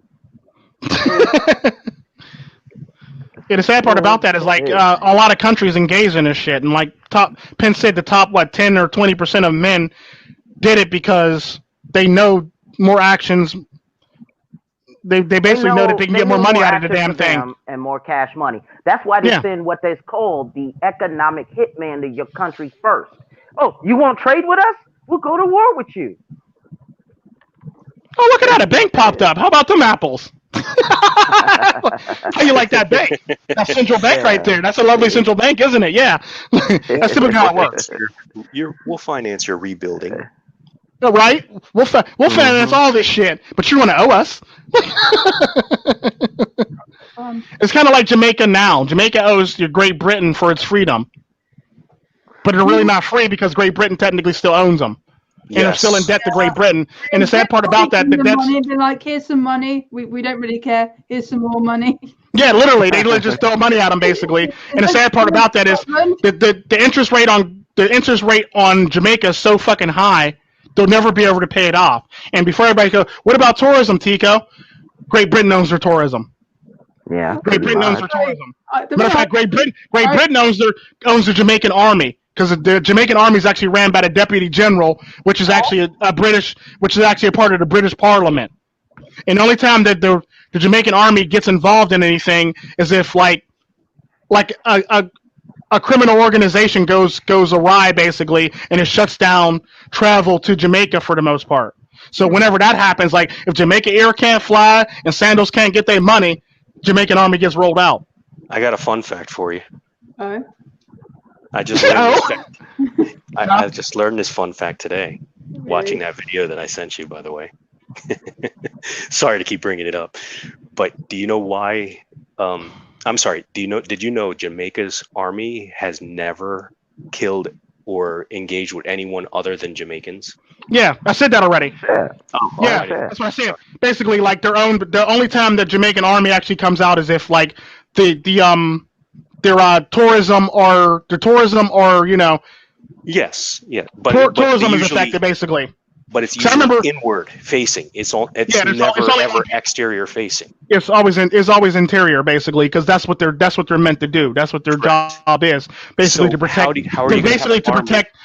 How basically can you possibly have an army that is by your people controlling your people. Yeah, because the deputy general controls it, and it's from Great Britain. They're only there for the tourism, and that's the only thing. And the thing about it, what people don't understand about Jamaica is, if Jamaica actually owned their tourism, they wouldn't be in debt to Great Britain. It's just facts, but they don't own their tourism, so they're always going to be in debt to Great Britain.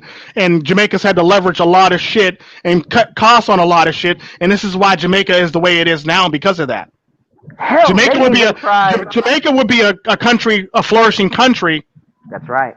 If they own their fucking tourism, but they don't. Hell. They don't even know. They don't own Jamaica Air. They don't own any of the sandals profits. They don't own any of the anything that's tourism in Jamaica. Jamaica doesn't own. So that's separate money that goes to Great Britain, and Jamaica has to find some other way to basically make money to pay their debt, and that's usually like agriculture. That's usually agriculture or like any type of minerals and shit like that. Like apparently there's a buxom mine there that they wanna try to tap into for the most part to try to pay off some of their debt. But unfortunately they can't tap into it, unfortunately, because a certain group of people happen to live on top of that buxom mine, and they're protected until the last person dies in that village. I happen to be from that village, so hell, they even tried to leverage power from. They tried to leverage power from fucking Ethiopia, but you know where Ethiopia's at right now, right? yeah. God, oh. It's like it's crazy how all this shit works, but like people always say, well, I understand why this third world country is still a third world country. Well, it's a third world country because the country that it owes and is indebted to, has a high. It'd be no different if like a good if you were to buy a car.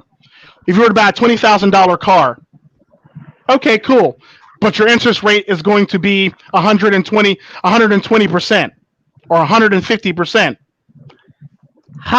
What's the likelihood of you actually going to be able to pay off that damn car? I'm not gonna pay that boomba class rate. Right? Basically, that's your thoughts on this shit. Like, how the hell am I going to pay this down? Hey, Tico, have you heard of the Chrysler Corporation? Yes, sir. The Chrysler Corporation, question. Yeah. Right. Of course. Ford, all of them, right? Mm-hmm. Yeah. So why are they in business? What are they in business for? Profit. Anybody answer that question? Profit, correct. What do they do to make that profit? Anything and everything to do to cut corners and cut costs so they can basically make that profit. And have to break Correct. But what is the biggest money maker of that profit-making arm? Stock in SUVs and trucks. False. exploitation. Yes. Well, that too. Well, I forgot about that portion. Right there, the exploitation. Why? The world's oldest occupation. Correct. Never trust a used car salesman. Never trust a car salesman in general, right? Why? Why is that? Because they have to play by rules that they have not made. You can't trust them because they have to lie to make their money. Yeah, true. That's why, right?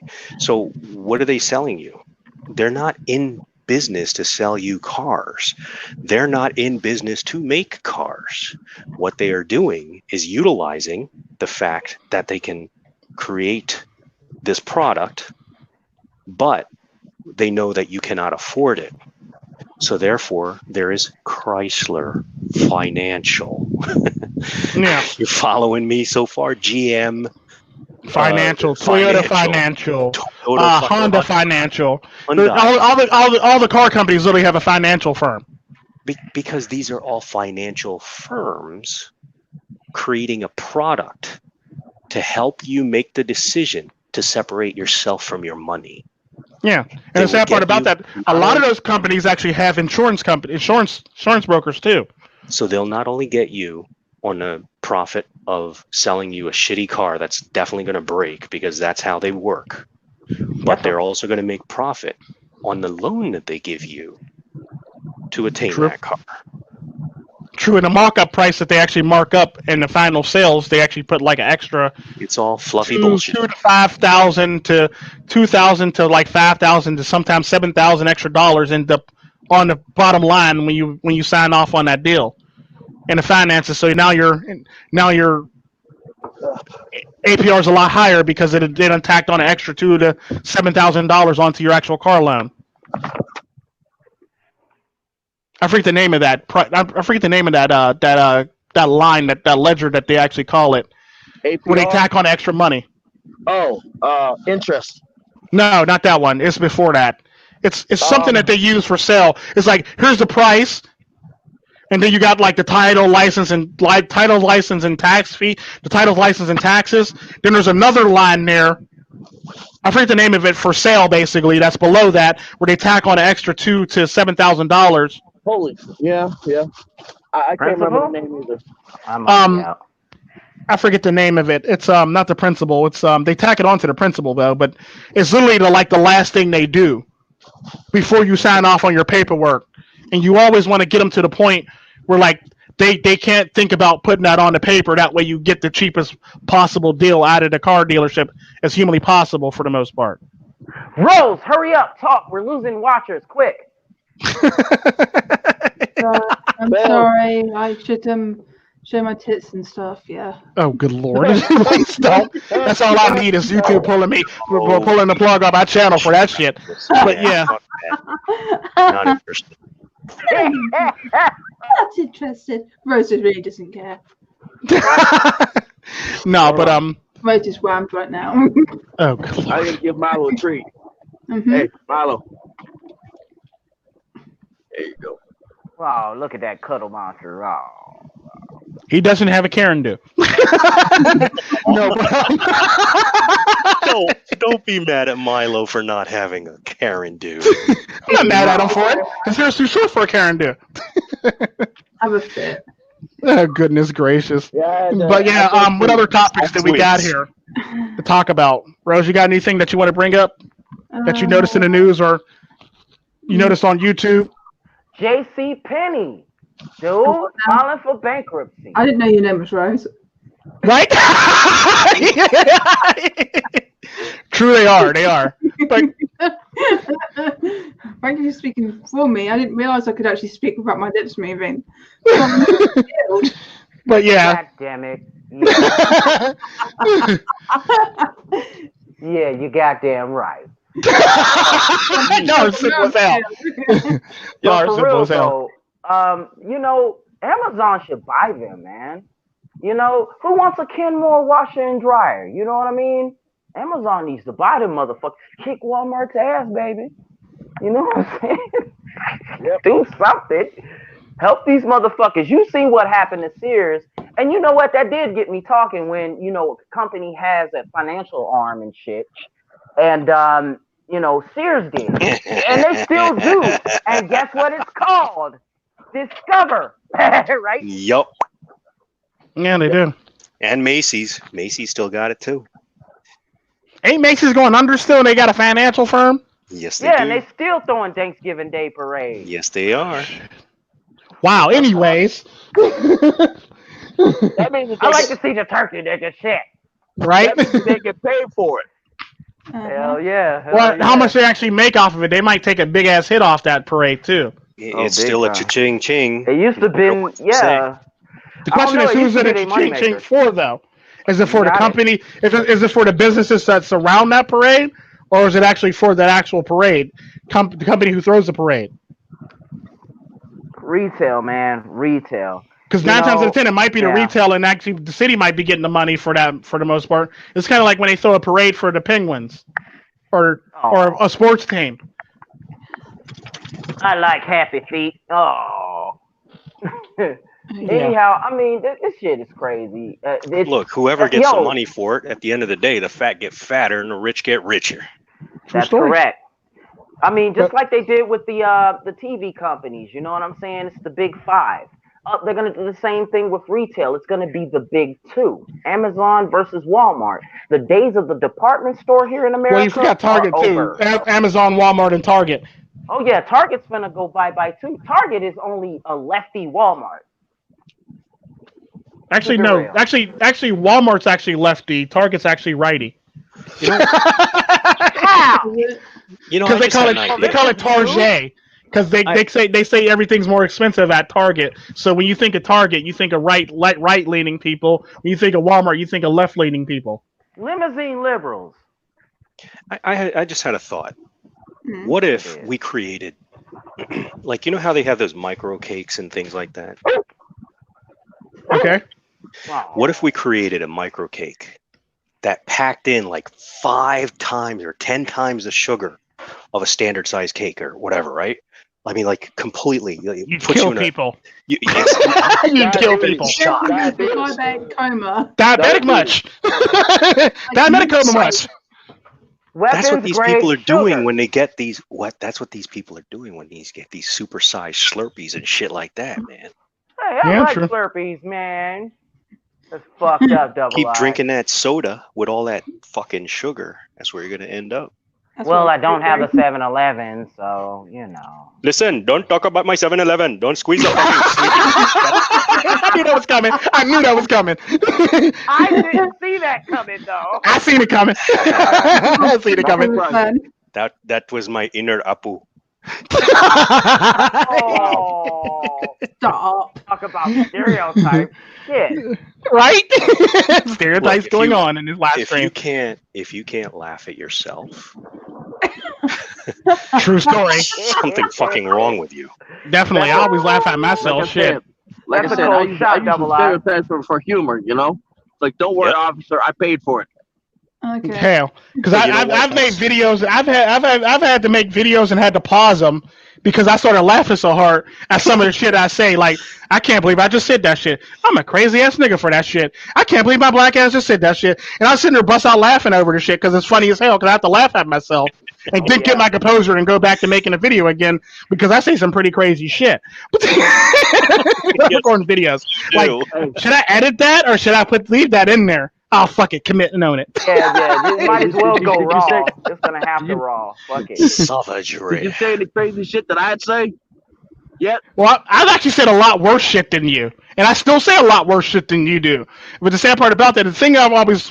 And that's another topic we should talk about on YouTube, where everybody always talks about, like, YouTube's not fair. They're trying to control what I'm saying. Nigga, have you heard some of the shit I say on my live streams and in my videos? Because you got victim points, Wokey. Man, like, if we had more subscribers, we would be fucking tarred and feathered at Times Square. Oh yeah, we definitely would. Shit, we'd be hung and strung up and shit like that if we had more subscribers than we got now. Because like somebody'd be offended by half the shit I say. So I remember when I said, and I quote in the live stream, I will ride down on a nigga and shoot him in his own household while he's on the toilet. I literally said that in the live stream. And Melon don't get to him. Why nobody said anything. Nobody even blinked. YouTube, the person at YouTube goes, approved on this video, and they just kept it moving. That's like, fucked up. Like, I say some pretty crazy shit in my live stream. So, like, for you to say, well, YouTube is against me, and they're trying to go against my they're trying to go against me. Like, it's all about how you say it, when you say it, and it's all about how you say it and when you say it, basically. Bye, nigga. So like it's all about you can't overdo something or over abuse something, but you can say the shit crazily. Like I've heard some of the shit in Roseblades' videos. It's like hers is not quite as crazy as mine, but like hers is not quite crazy as mine, but like I like, you know what? She got freedom and she's using her freedom of speech. Hell, I don't. Right. So it's like I've been flagged. God damn it. She's been flagged lately though. That's the sad part. Woman. I triggered them, this bitch, right? Yeah. So she was harassing one of my friends, right? She was sending like abusive texts, and he was threatening to dox her. So I decided, and she just dumb fuck decided that she was going to do a stream, and I responded to it, right? And she kept replying to me by stream, and she was crying to her friends. Then she was sending voice notes, crying. And I was like, "Oh, you crying, bitch." No. And the sad part about that is, think about that. Now, Roseblades has gotten a strike, but I haven't. Think about that shit. Take the points, nigga. And she's actually, and by all standards, she's actually the most privileged out of everybody in this. Yeah, that's fucked up, bro. But she's gotten a strike, and I haven't. I've had, like, think about that. Like, think about that. One video, right? Because this bitch sent a voice note to my friend, right? Threatening me and her. So I decided, right? All I did was put some memes, right, up, and I put sad violin music, right, underneath the voice note. and lowered it. So basically, right, she was like going, I'm in hospital. I was like, yeah, well, you put yourself there, bitch. You were 1 second. Why you gonna go do that? Why you Poor lady. I feel bad for that lady that you just made cry, Rose Blades. You should be ashamed of yourself. I'm just kidding. No. I'm in hospital. I was like, yeah, Rose doesn't care. Yeah, literally, yeah. And it's just funny shit like that. Like, and I just laugh about stuff like that because, like, I've seen people get strikes around me who normally wouldn't get strikes, and I don't have a strike. And like, you see people like I've seen women get strikes, and I don't got a strike. Then I seen other MiGTOWs and other red pillars get strikes, and I don't got strikes. And then I seen I see this one lady. I shit you not. She literally. What did she do? Said the same shit that red pillars say, and then got flagged. Probably. They got flagged. She got flagged literally for saying the same shit that red pillars say. And the sad part about that is, it's all about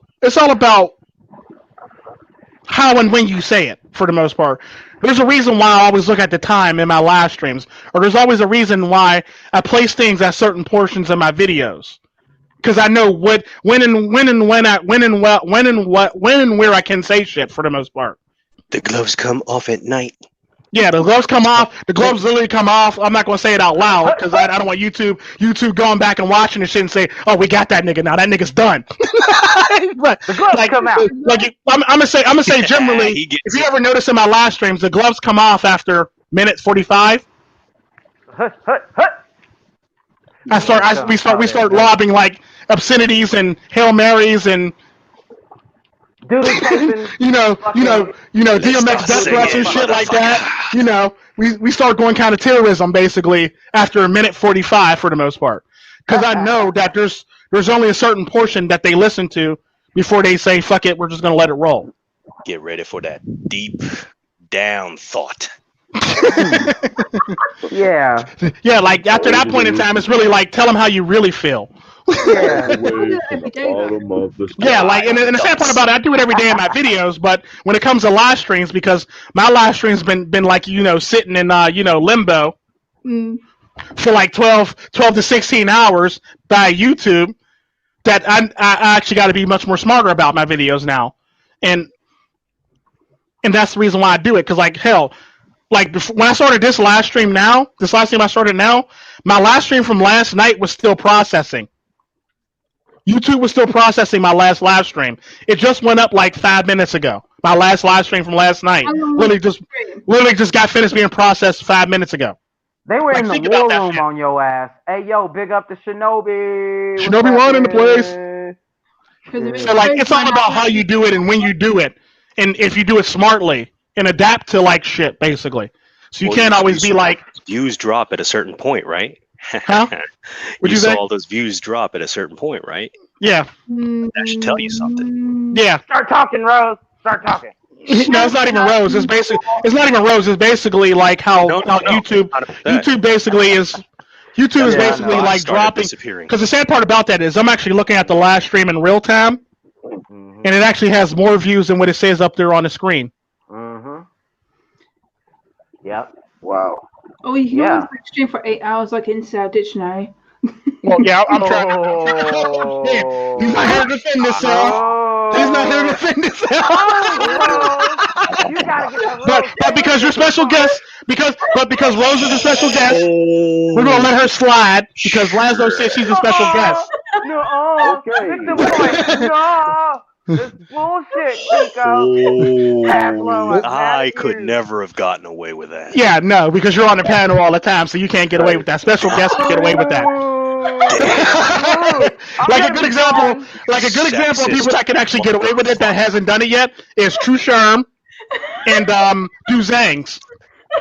Tico, you sexist motherfucker. I said True Sherm. Now, True Sherm and Duzangs are guys. Don't go there. They can get away with it because they don't really fall under Laszlo's rules because they're special guests. And special guest doesn't fall under Laszlo's rules according to Laszlo. Therefore, because Rose is special guest on this live stream, she gets away with murder because True Sherm and Duzangs can get away with murder. fucked up That's pretty fucked I'm up. gonna be gone for 4 That's coming from months. Laszlo's mouth. That's coming from Laszlo's mouth.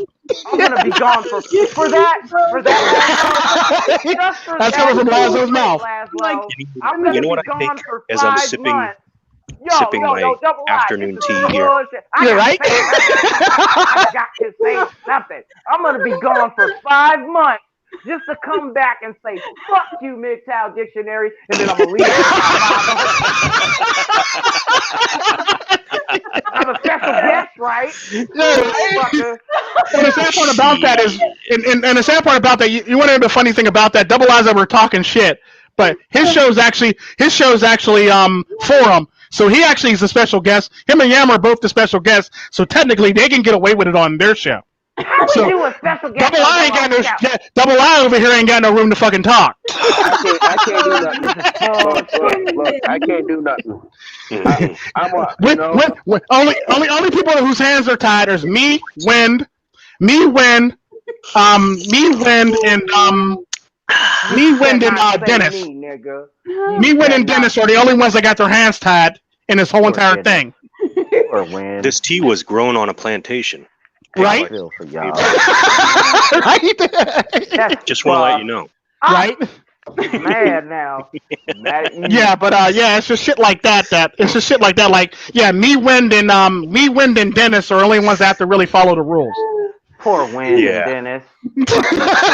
It's like one of them things where it's like if you're the special guest, you get a pass. But if you're on the panel, then you don't get a pass for the most part. That's how it works. Yeah. Like a chastised in the back room. Yeah. Fucked up. I'm gonna need you not to do that. No, fuck that. But the sad part about that, Psychesoap is going off right now. But I've actually let him slide multiple times in a live stream, and he's forgetting about that shit. Psychesoap in the backpack. Like, I'm the guy's carrying Psychesoap. The sad part about that is, and I'm letting you know that if I let this motherfucker loose, people gonna die. If you wind up live stream back like 20 seconds ago or a minute ago, he literally said something, and I said nothing. Yeah, my point exactly. Victim punch, nigga. Black don't crack, baby. You know, I gotta tell you, out of all the things, right? Because we've been talking about the N-word a lot, I've never heard such artistic use of the N-word by anyone else other than Psychesoap. I mean, Psychesoap uses it in such ways. Thank you so much. Not thought possible. Yeah. Thank you. My favorite is like Psychesoap is to the N-word what I am to the F-word. Thank you. Yes. I never need to use the F-word like that. Like, yeah, I'm like, I'll Samuel L. Jackson with this fucking word. So last night when we were doing a live stream, and Psychesoap was inside of the chat, and somebody, I'm not gonna mention any names, somebody says, "Who's Psychesoap?" Psychesoap's the motherfucking man. Yeah, right?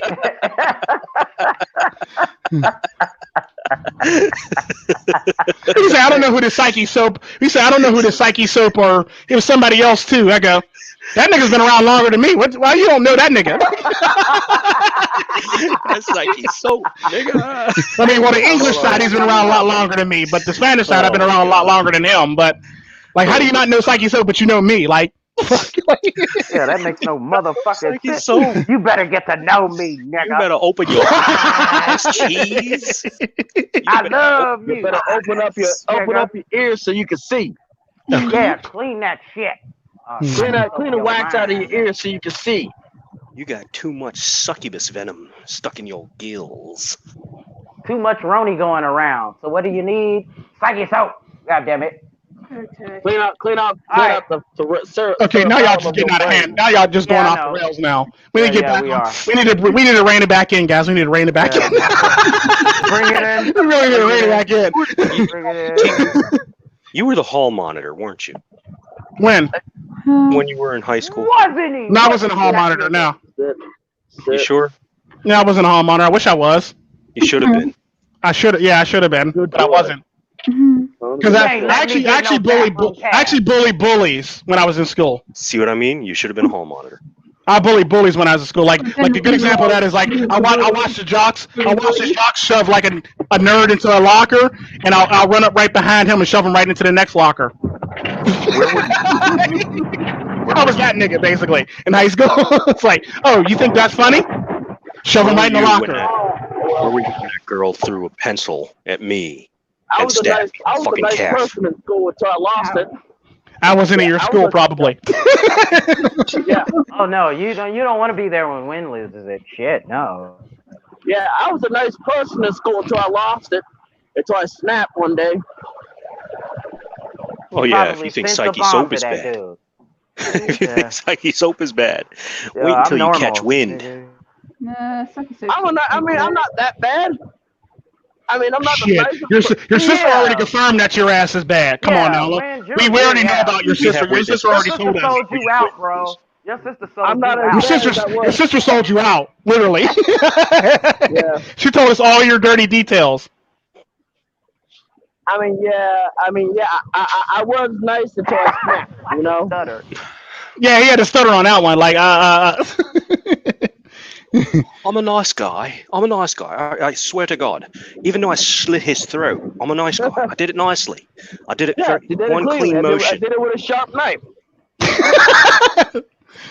Now you're starting to sound like Tico now. It's a British accent. I could have took some sandpaper and rounded the edge off, then slit his throat. MiGTOW life in the house. MiGTOW life. Well, he's not in the chat. He said he's just in the chat. He's just in the chat. He's not in the actual live stream. Sorry about that. I used to say that when they actually come in a live stream. I'm sorry. Dude. I'm sorry. I keep forgetting that. Like, I keep on forgetting to differentiate that shit. I'm sorry. So I can't sit up here. Brilliant, man. Brilliant, bro. I can't sit up there and say that I'm a nice person anymore. No, you can't, because you'd be lying, and I'm gonna call your sister and ask her and confirm. So now, anytime you say you're a nice person, I'm gonna call your sister for fact checks now. I'm gonna fact check you real time. Okay, so is he really this person? No, he's not. He's really not. Oh, he cut somebody when he was 5. Okay. Your sister said you cut somebody, you motherfucker. Yeah. That's fucked up. I threw the knife and it just so happened to nick them. Nick my ass. Nick my ass. Yeah. You basically Nicholas that motherfucker. Just for real. Cut him. Just ear to ear. Yeah. Nickel. Yeah, what Sweeney Todd his ass. But I mellowed out over the years. I mellowed out over the years, mostly. I'm still that same. I can be that same person, but I mellowed out over the years. No, you didn't. No, you didn't. I kind of did. We got a shit ton of live streams that says otherwise. That's on a live stream. Yeah, we got live streams.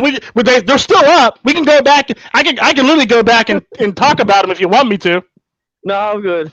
Yeah, my point is that it's like I'm good. I grew up and I'm better now. Yeah. Okay, so when those live streams when you were harassing the cartel princess, those were. I said hi. Yeah, literally. Look, Rose even knows about them ones. She's watching. Tell the cartel princess I say hi. Did you tell her I said hi? No, I didn't tell her. You know, Wind. Let me describe something. Wind. You don't go to a jungle and find the most vicious tiger. In this case, it's a tigress, right? She goes, kitty. And start shooting blunt arrows at it. I'm not shooting blunt arrows. I'm poking it with a stick. That's what I'm talking about. That's worse. That's worse, motherfucker. You're too close. At least have some range on this shit before you do it. Back up a little. Go home. You goofball.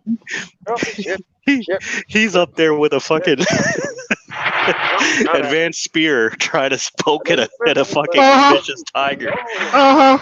Oh my god. He didn't even put the arrowhead or the sharp end on his spear yet. He's just poking it with the stick and shit. This guy plays Forrest in the extreme. Right? Forrest in the extreme, right? Them damn Marines, I tell you, them damn Marines. Those boys. Those Marines. Or you could blindfold them. You could cover their ears. You can chop off their hands. They'll still go to war. That's what. Yeah. They do all the things. Okay. Come on, Milo. Stop trying to pull me. Screw it. The only thing that can stop him is Milo. Oh, goodness gracious. Yeah, that's like the funniest thing in the world. Speaking of which, speaking of people going off the deep end and fucking with the cartel princess. See, my daughter, Talia, the one that fought at the airport. Oh, shit. And the cartel princess got into a fight the other day. Oh, my God. It was the funniest fight I've ever seen. It was the funniest fight I've ever fucking seen. Now, mind you, the cartel princess is pregnant right now. She's not far along. She's not far enough along to be showing yet, but she's far enough to be stressed out and want to fuck some shit up, basically.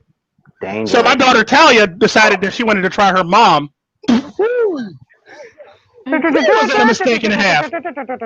So literally, so she was talking shit and like I remember what happened because I was sitting there at the table. I was sitting there at the table just eating my cereal, like looking at this shit, like this is gonna be good.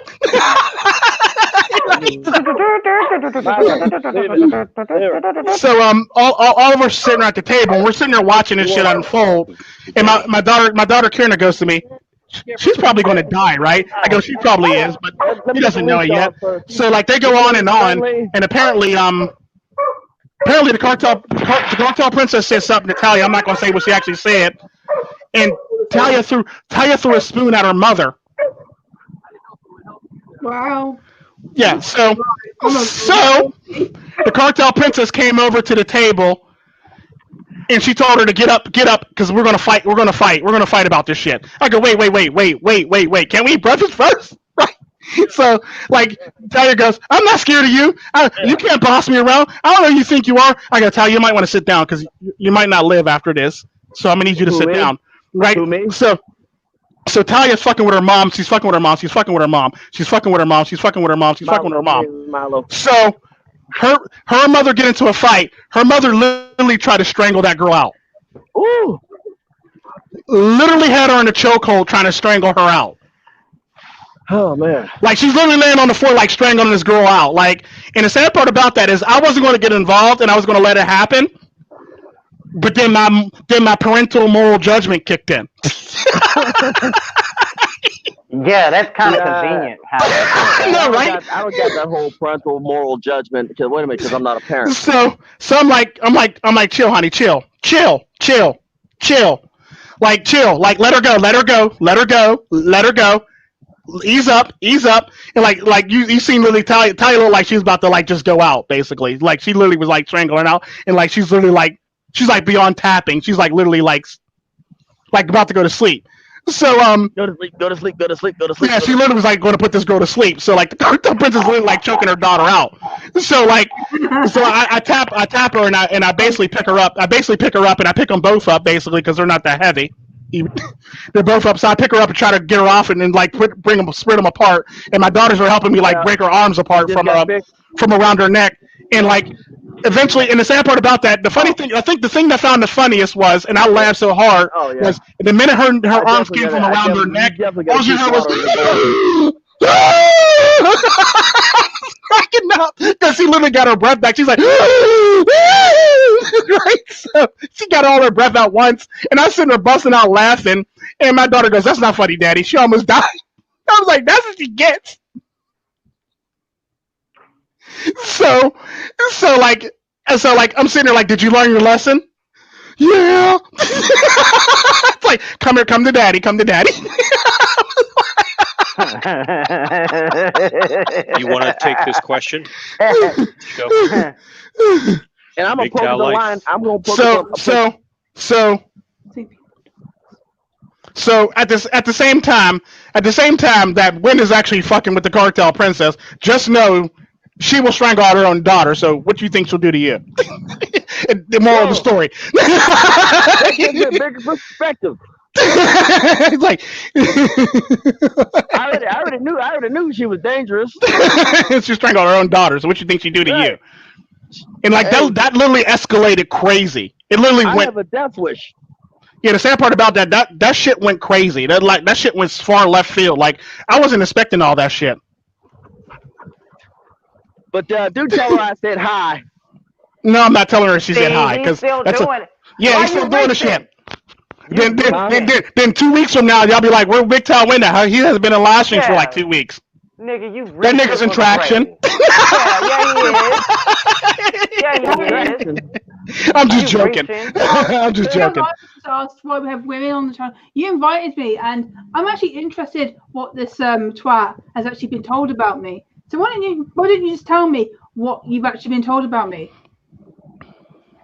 I just leave the hell alone. I don't give a fuck what you think about me. But you told me apparently I was a MiGTOW troll. Now, actually give me, tell me what I've actually done. Because end of the day, dipshit, I've been by your so-called like MiGTOW fucking idols, right? And they went for me. Actually, I don't think she actually did the doxing. I think that was actually the other person that did the doxing because I remember her doing a video about distancing herself from that person. No, I did dox Shangy, and here's a fun fact, right? Shangy, right? I've got video fucking proof of this. Shangy, not this guy. Oh my god. I've got a recording of him telling the whole stream, right? His fucking address. The hell? And he actually did do that. Yeah, he did do that. He did do that. He did do that. I fucking called it. I knew he did that. I didn't dox anybody. I didn't do fucking shit. And quite honestly, I told DJ that, you know what, you shouldn't do the video. Because, you know, you're giving this fucking cunt attention. He's nothing. And, oh God, this is another thing. And I've got another screenshot from Lily, right? Even 32. Now, some of you may remember her. Some of you might not, because, well, you weren't around. Right? DJ told me that Lily asked her to do the stream, right? Lily showed me a screenshot from Skype, conversation between her and DJ, right? And she basically said that she didn't want him to do the stream. He wanted to do the stream. So he wanted to do it. Me and her not involved, but clearly we get blamed because vagina. Ooh, boy. Whoa. Whoa.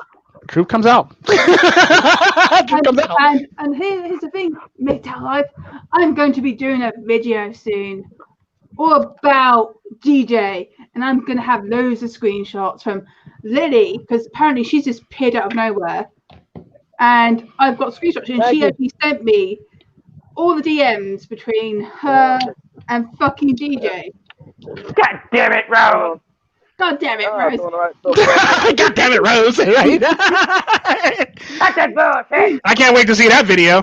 But the sad part about that is a lot of people forget that she literally made a video not too long ago after Penny Proud actually doxed somebody, saying that she denounced Penny Proud.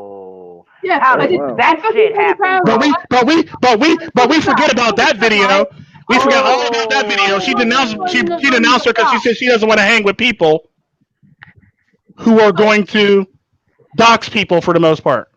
Well, Tico doxed himself. I doxed my damn self, so I don't give a damn. I doxed myself twice. But go, Rose. Fuck you, Rose.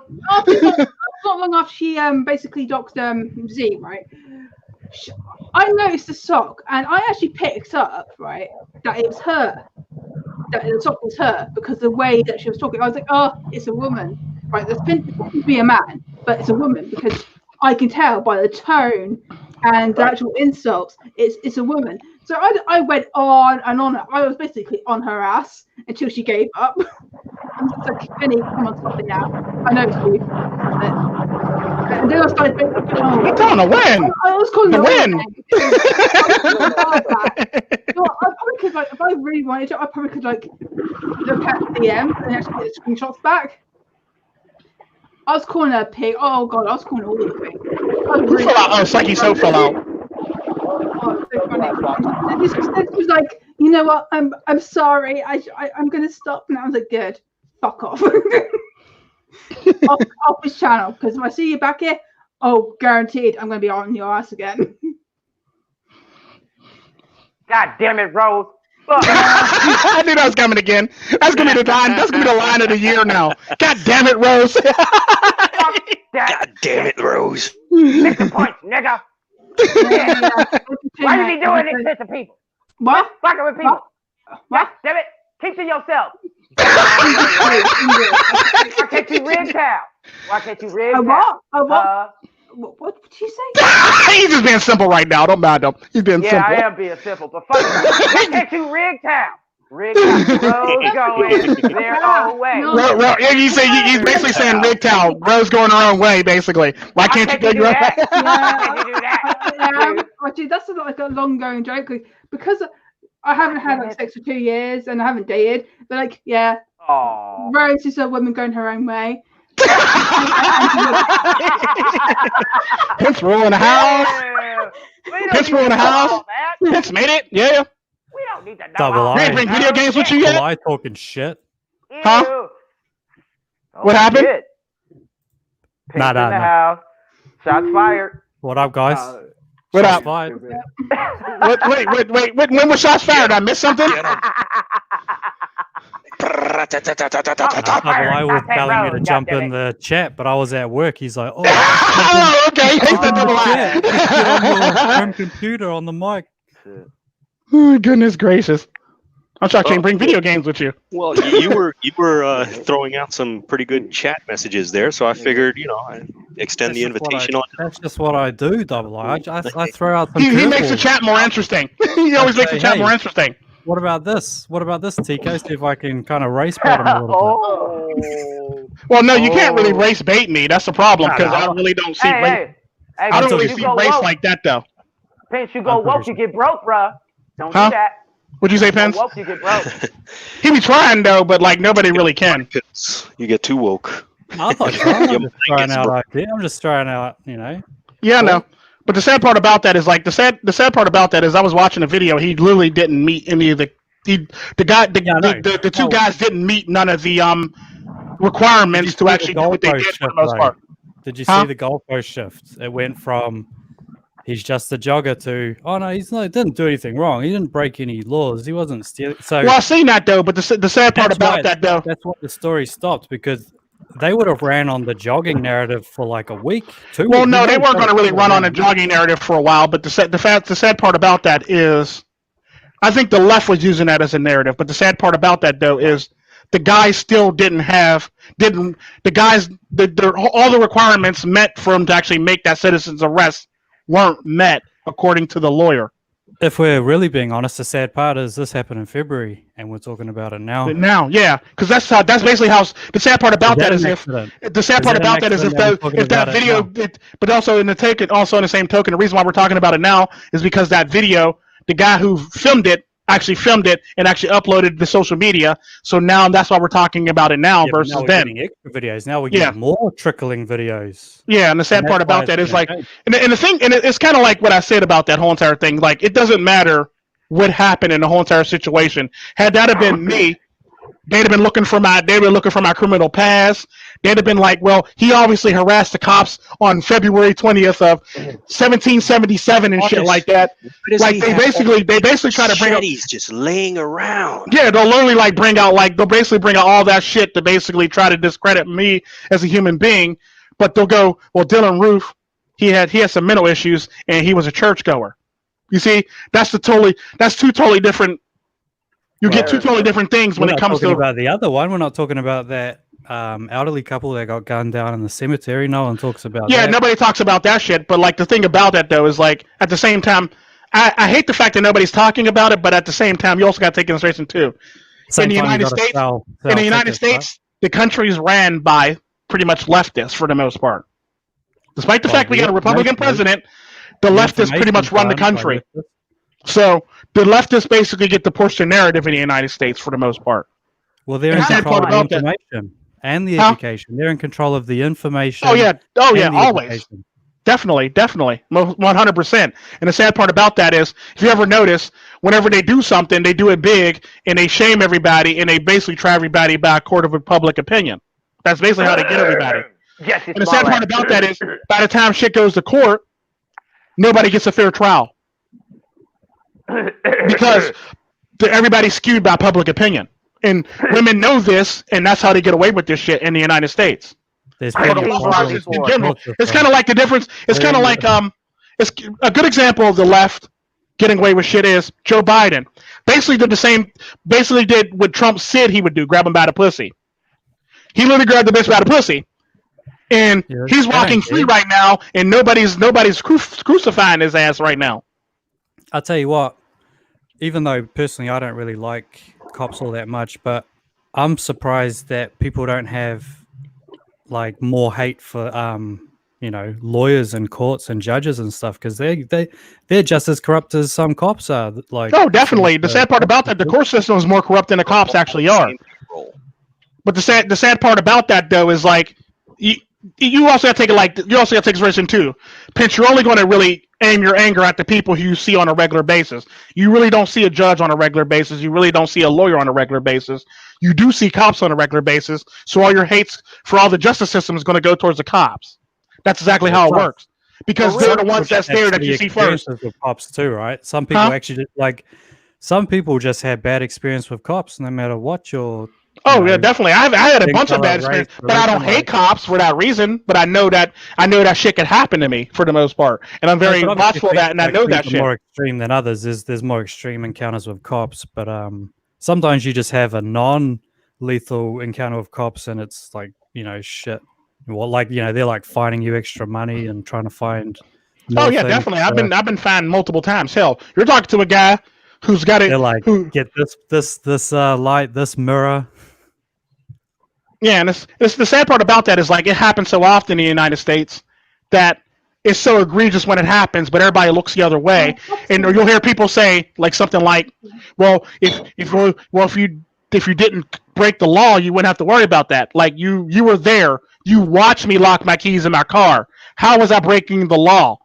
Well, you have to wait for like an FBI agent to retire and then whistleblow and say, top to bottom, this area was just corrupt. Like, yeah, and the sad part about that is the sad part about that is what I noticed in the United States is because they've let shit go so far with like the egregious killings in the streets with cops that now white people are literally getting killed by cops, and now all of a sudden now we want to speak up about maybe we might want to retrain the cops and teach them not to do that. It's like, so it was perfectly fine when this group of people were suffering. Now that the yoga mom got shot, and not the yoga mom got shot, and the guy who sells guns got shot, and the guy who's a family man who goes to church got shot, and the nurse at the one hospital got arrested for no fucking reason whatsoever. Now we want to change shit, and that's always been the narrative in America. Cops have to have those cams, and it's actually for their safety as well. Like it's the sad part about that, though, even with those cams, though, cops always get off scot-free, no matter what. Like the yoga mom, like the cop is not facing any charges for shooting the yoga mom at all. Is that a recent one? I haven't seen that one. That one happened around the same time that the nurse got arrested for not obeying a cop. Yeah, that one happened about that time. She basically heard some noise in the alleyway, and she basically approached the cops, and they asked her if she had a gun. She said, "Did she own a gun?" And he said, "Yes, it's in the house," and they shot her. End of story. But I've seen a video of a woman that wasn't armed shot in a hotel, and they shot the man dead, and I believe he wasn't armed neither, but he was trying to escape because I guess he had a feeling that he was going to be killed, even though he had no weapon on him, and it was actual video. And to make it sicker, they made the woman, after he shot her, cruel to him when she was bleeding out. On top of that, look, it's is horrible. And my favorite one was the one black guy. They literally asked him as they had him down and pinned down to the ground, "Do you own a gun?" "Yes." "Do you own a gun license?" "Yes." Boom, boom, boom, boom, boom, boom. Like the fuck? Like, like the hell? How did that escalate that quick? Like they literally like, "Do you own a license for that gun?" "Yes." Boom, boom, boom, boom, boom. Like the guy, one gal yelled "gun," and he literally shot him, and there was no gun on the guy. Yeah, in that situation, you say no. What? You say no. What? How did that escalate? Like your job is to be trained to de-escalate the situation. Hey. You're not supposed to be there to escalate the situation. And a matter of fact, Does anyone here carry? Sometimes I do when I have to go to work. I do, but not too often when I'm actually not. If I don't have to work for the security firm, then I don't carry. When I do work for the security firm, I do carry. Because I remember watching something random on history, and it was about like black slavery, and basically this guy was saying that once it became legal to own firearms, that's when the blacks became actually free. Like not when they were released from slavery. It was actually they weren't actually free because they actually went back into slavery after a while. They were able to be free because they were able to protect themselves via guns. Because once you've got guns, right, everyone's got to have guns. It's just Yeah, but at the same token, though, when 90%, when a good chunk of your majority of your people are actually arrested and got felonies, you can't own a gun anymore. Or when you get arrested for certain things, you can't own a gun anymore. Legally That's own good a gun. you said That's that. like the closest thing to freedom you can have over there. Yo, that's good that you brought that up because, look, I mean, the judicial branch, and we are talking about the judicial branch, that is the judge, that is the cop, that is law enforcement, that's the FBI. Anybody that is stopping and arresting and putting you in a court, okay? But get this, in America, and this is very nice, Tico and Pence, that we cannot vote for those motherfuckers on a federal scale. You know what I'm saying? Yeah, we can vote for the president. Yeah, we can vote for Congress. Hell, we even vote for the Electoral College, believe it or not, because they're a mixture of state representatives and shit. Yeah, they are. We cannot vote for the judge. We can't vote for Kavanaugh. You can't vote for justices at all. Well, that's because you're basically voting for the president to vote for your Supreme Court. Yeah. You got to do it that way. Exactly. And the one time that it did come up in history, because it comes up every, let's just say generation. I'd say 20 to 30 fucking years. And that's why that election in 2016 was very important to us, because not only was the presidency was at stake, not only was the Congress at stake, but the Supreme Court is at stake. Because if you sit there in the office as a president for 2 terms, you get to change the whole narrative. And that's why Kavanaugh went through the shit that he went through. You know what I'm saying? Because they didn't want him to overturn the Roe v. Wade. You know he was going to be the deciding vote. He was going to replace Ruth Bader Ginsburg. Go ahead. Yeah, well, I was about to say, like, what about that conspiracy theory that she's not alive? Like, it's just weekend at Bernie's. No, she's next. They're holding her up. But like, do you reckon she's alive? No one's got footage of her. Like, no one's got still footage around. She's still around. Like there's very rare footage of her, but she's still around. I wouldn't say she's able-bodied, but she's around. I wouldn't say very rare footage. Go no further than C-SPAN fucking 3 on your cable. Oh yeah, they say she's working out after rib surgery. It's like they're trying to make like. I saw some crazy article where people were willing to like donate, parts to her. Like, yeah, I'll give you my liver, like almost like a Frankenstein, just sort of keep her alive longer. It was actually kind of disturbing to see people in the comment section from the left saying, "Yeah, I'll donate a kidney, I'll donate a liver." In my opinion, brother, my brother, she should have retired back when Obama had his first 2 motherfucking years in his term. But she is too fucking arrogant. You know what I'm saying? And now it's gonna backfire on her ass because you know who's gonna replace her? A fucking Trump appointment. Yo, you can't hold that shit up for too long. And back to the Second Amendment, though. You know what I'm saying? A lot of the white folks in America, they misinterpret the Second fucking Amendment. You know what I'm saying? What that means is that you can have a private army. You guys don't get that. Yo, the 10th Amendment is open carry because you know what they did? They left it up to the fucking states. That's kind of how they have to do it, eh? it's almost weird how America almost needs to just become like states. It is. It's left up to the states in the Yeah, I Bill know, of Rights. but you get like a president. Yeah, it's kind of weird though, but in the sense of like it almost needs to be like how Europe is. Like America needs to be. But the sad part about that whole entire thing though is when you actually break it down in America, even if the states get their own rights to do so, and a lot of the states still break federal law by doing some of the stuff that they do. Like a good example of that is weed is legal in a bunch of states. However, it's still illegal by federal law standards. So you could, if the federal law decided, so federal law supersedes state laws basically. You're so talking about what you're talking about there. Yeah, so like in all technicality, if they really wanted to press the issue, they can actually arrest all the people smoking weed if they really wanted to. Yeah, you are correct, Tico. I mean, but then again, the Bill of Rights is the first 10 amendments of the Constitution. What we're speaking to is the 10th Amendment of the Constitution. And what you're talking about is the supremacy clause in the Constitution, which is federal rule. Yeah, but it's federal rule, but the sad part about that federal rule is like that federal rule has actually been stripped back several times over the many years if you actually pay attention to it. And you can do it. And through that 10th Amendment, you can make a uniform law. Did you know that weed is also legal in the District of Columbia, which is a federal district? Well, no, because it's actually considered a territory. Because they pretty much treat it the same way they treat Puerto Rico, Guam, and all the other places like that, for the most part. Oh, like well, it's a territory. Puerto Rico is a commonwealth. Yeah, they basically treat it that way. That's how we can get away with it. In all technicality, it's not really federal. They just have a bunch of federal people there who actually happen to work in that city. But everything is basically a territory. It's treated like a territory or a commonwealth for the most part. That's typically how that works. Give them a good example of that is in Pennsylvania. Yeah, it's legal. It's legal for you to have. It's legal for you to have weed. It's a state. It's legal for you. Sorry. Let me rephrase that.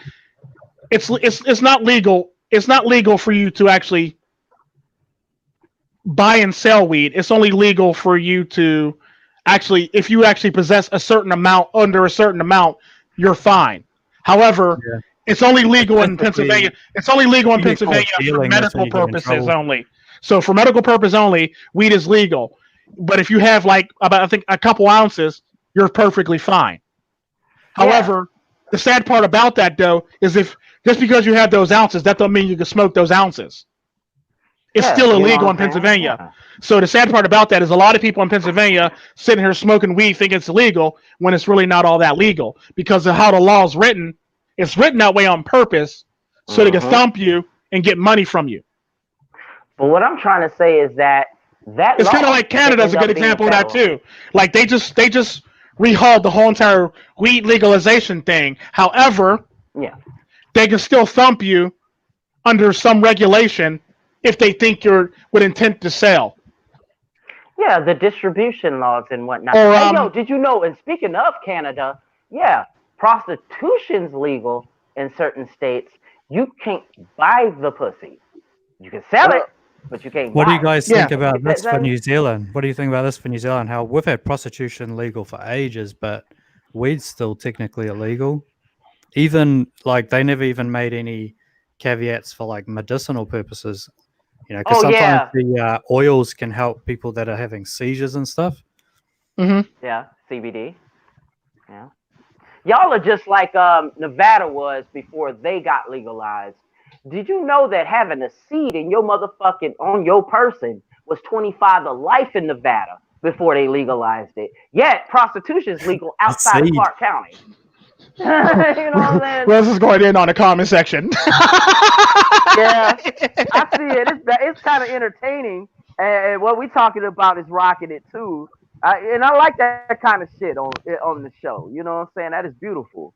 But yeah, you're right about that there, Tico, in the fact that they are in that, the distribution thing, and they're trying to curb it. But here's the thing: They need to understand that the war on drugs, yeah, it was a war against that fucking distribution. And don't steal because the government hates competition. But goddamn it, man. Well, is that why it's not legal in do America? illegally.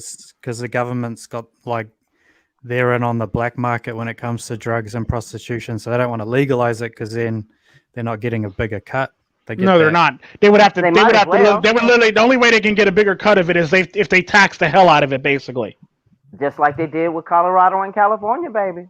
That'd be the only way that they can get a nice cut out of it. And the sad part about that is the thing that stops stuff from being legal in the United States is the fact that the drug companies lobby in Washington for shit not to be legal because it would pretty much contradict their drugs, basically, or it would go against their market for the most part. So right.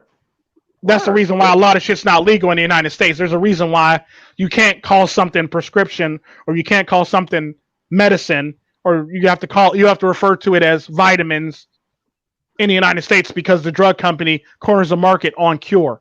Even though their shit don't cure shit and it makes shit worse. Like you can't tell me that this medicine's going to help me think clearly, but I have explosive diarrhea and I might forget some shit. And I might suffer from paralysis. Like, at what point are you actually doing any cure if that's the side effects? And then on top of that, you got a lot of antibiotics. If you take the antibiotics, you have to take another antibiotic to counteract that antibiotic. Then you got to take another antibiotic to counteract that antibiotic. Then you got to take a pain medicine to counteract that antibiotic. Like, how's that make sense? You're helping out you're helping out big pharma in that. Yeah, and that's exactly how it works. It's sad. Like that's literally how it works in the United States. Like basically, I'm going to take this antibiotic now. I got to when I'm like 3 days in or 4 days in, I got to take this antibiotic so I can counteract the side effects of this antibiotic. Now, does that even sound normal to you at some point, Pence? No. Like, it don't. For me, it's like if I get sick with a terminal, just let me go. Just let me and like go. That's literally what they do. They literally give you another antibiotic to counteract the side effects of that antibiotic. Yeah, there's like a drug business within a drug business. Yeah, right? Literally. It's the same goes for pain medicine. If you take codeine or Vicodin or something like that, they give you Flexeril to counteract any craziness that happens with the narcotics, basically.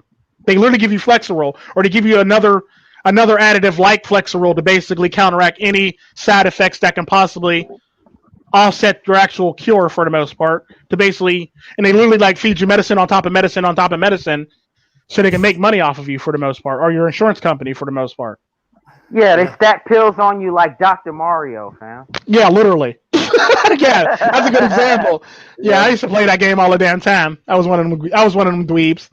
I put the pills on the Roni. Yeah. You know that shit For is real. ill, fam.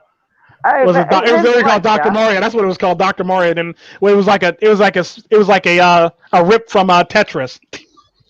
Yeah, it really was, man. But yeah, gamer, man. I'm a throwback gamer. I am too. Like that old school shit.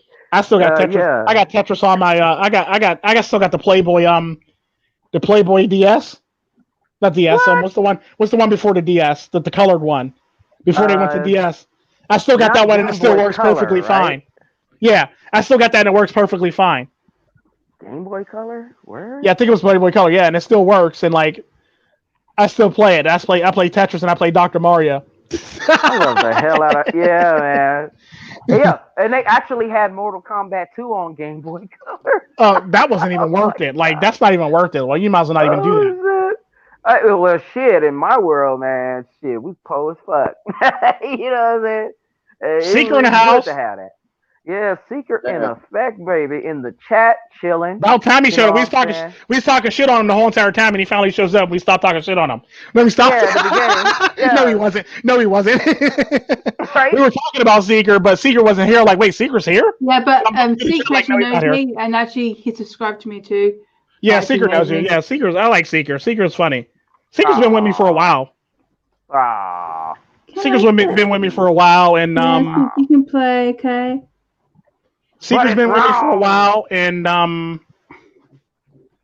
damn it! Somebody else has been with me for a while in this chat. Yeah. Is there any reason why Shinobi one's been with me for a while also? What happened? Is there any reason why my comment is tagged? What happened? You're on it. What you say?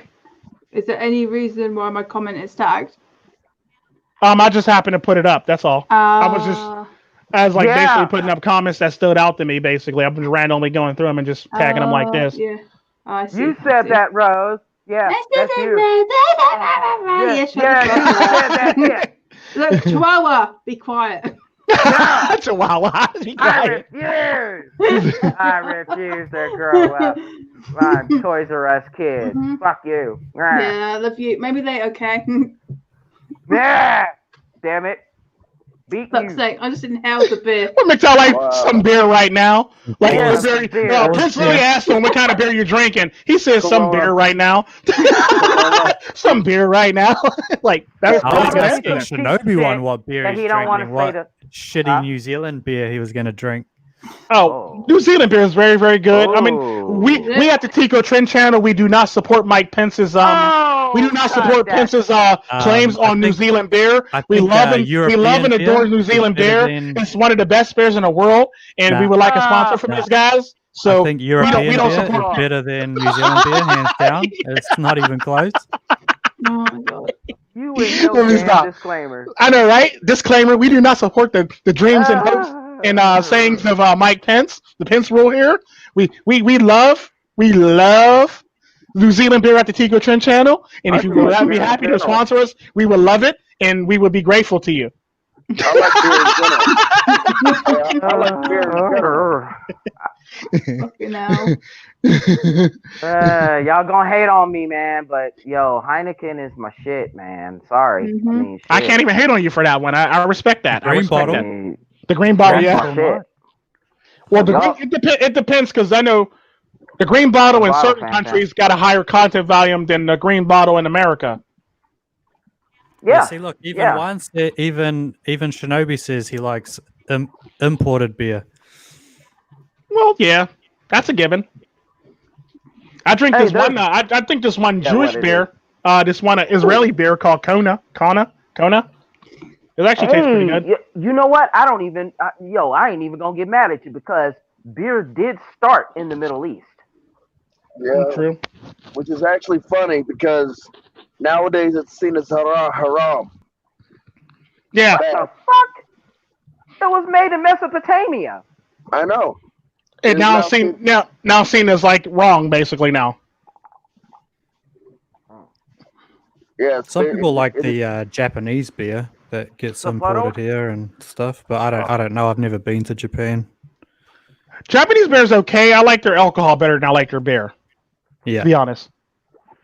Soju, sake, all that good shit. Their wine, their spirits sake, beer, everything else. In my opinion, I take spirits over beer any day of the week. Yeah, definitely. I'll take alcohol. Period. Absolutely, because you win, of course, motherfucker. Right? Alcohol in the wind. No, Hey, look at it this way. I think the only reason I didn't catch that Rona. Probably. God damn it. You better not get that Roni, boy. I know. Better watch that Roni. MiGTOW Life, you dated a Vietnamese woman who drank that. Okay, I'm telling everybody you dated a Vietnamese woman. Yeah, I'm just joking, though. I'm not even going to highlight that. I'm going to let people find that one in the comment section. Yeah, put the comments up. I'm not even going to highlight that one. I'm going to let him slide on under and pretend like he didn't say that. Tico told you out, MiGTOW Life. That's fucked up. Oh, this is interesting. Yeah, there's heaps of craft beers. Do you have a lot of craft beers over in America? Oh, they have a shit ton. Craft beers, microbrews. Like, they have a shit ton of shit. Like, that shit pops up every other week in America for crafts or microbrews. Yeah. It's like a huge market. It's starting to, like, choke out the major markets now. Wow. You got Budweiser and Miller either trying to buy them out or, struggling to stay afloat with all these other beers popping up out of no fucking where. Well, I guess the competition's good. I know I'm messing with you, MiGTOW Life. It was a joke. I think you told me about that anyway. It's okay. It's a joke, okay? No, he's talking about the Vietnamese girl. No, I was like, it's a joke. As a matter of fact, he told me about that story anyway, so I already know about that story. I was just joking. It doesn't even matter. Who fucking cares? It was a joke. I was just picking on him. He didn't realize I was picking on him. I was just joking though, but Yeah, I kind of didn't say that with a laughing matter, so it was like my fault basically. Wow. She liked doing monkey double backflips. Listen to him. Okay, Coach Greg Adams over here. She liked doing monkey double backflips on CGA. Yeah, right. she did monkey double backflips on MiGTOW Life. ML. ML was catching on monkey double backflips. What do you say, wow. Shinobi? I bet she did. Wow. Okay. Oh, goodness gracious. But yeah, dang, we got an ass big enough to sit the cup on the booty. Oh hell! Good lord, you and E40. Yeah. You and E40 quotes lately. Let's count the 1 quarter. I got 1 quarter. Is 32 fluid ounces of Corona. Fantastic. Damn, fam. Whoa. Why don't you give us some beer? You got that Roni. No, don't do that, Rose. Don't drink that Roni. Don't drink that. I'm drinking it. I'm drinking it. Don't do it. Yeah, his favorite. MiGTOW and Wynn's favorite beer now is Corona for some odd damn reason. Maybe because of the coronavirus and he got the sick sense of humor. But I was actually wondering whether they're selling more of that beer now because of this. Like, yeah, they are. Their stocks went up. Their stocks literally went up. They doubled, really, I think. For sure. Because that Roni is going. Stop drinking that Roni. No. I don't see why I should. What? I don't see why I should. That's a Mexican beer, right? Yep. Yeah, Corona? Yeah. Yeah. You know the funny thing about it is we're actually literally shoveling money hand and fist to Corona, which is a Mexican beer. And what is it? Isn't this supposed to be a wall or some shit? It's actually safer there from the Roni than this country. Yeah, it is actually much safer in Mexico from coronavirus than it is in United States. I know if I was Mexico, it's much safer. It's much safer in any country south of the border for coronavirus than it is in the United States. Weird, huh? You know the funny thing about it is, you know what? I'm gonna help y'all, motherfucker. You know what? You're right. I will help y'all, motherfucker. If I was the presidente of Mexico, I was like, yeah, you know what? Us helping you build the wall does not seem like a bad idea right now. You know? The sad part about that is like I don't think the wall's not to keep Mexicans out. It's more or less to keep Americans in. No shit. No shit. Now it is. Big time. Shit. I know the Mexican president's probably like, the wall, paying for that wall does not seem like a bad idea. Well, the Mexican president's not going to pay for the wall. None of the very iterations of the Mexican president is going to pay for the wall. Not Pena. Pena wasn't paying for the wall, and the current one now is definitely not paying for the wall because he's too busy. He's too busy firing whole entire police forces and reinstating like new police officers in those different cities for the most part. He may change his mind. No, he won't because safe from America. Because they got that Roni in America. Well, no, he's fine. They're basically dealing with their own stuff right now, where they're like replacing whole entire police forces from because there's a lot of people on the payroll of police forces that are corrupt. So they took the military in there and they're replacing all the police forces, and they're literally hiring people one at a time and screening people to be hired at the police force now. So they're literally going city to city, like firing the whole entire staff and rehiring staff for the most part. Damn. Wall made in China, motherfucker. Yeah, so Mexico's actually on an uptick for improvement for the most part because a lot of their local police stations are literally ran by the Marines. Wow. Mexican Marines. Or the cartel. No, the Mexican Marines right now, basically, because they fired all the police officers who they thought were paid off at a cartel, and they fired all. The matter of fact, they fired the whole entire payroll of the police stations, and they got the Mexican Marines in there basically until they rehire more people for the most part. Serpico ain't got shit on them. Oh no, they don't. This president's no joke.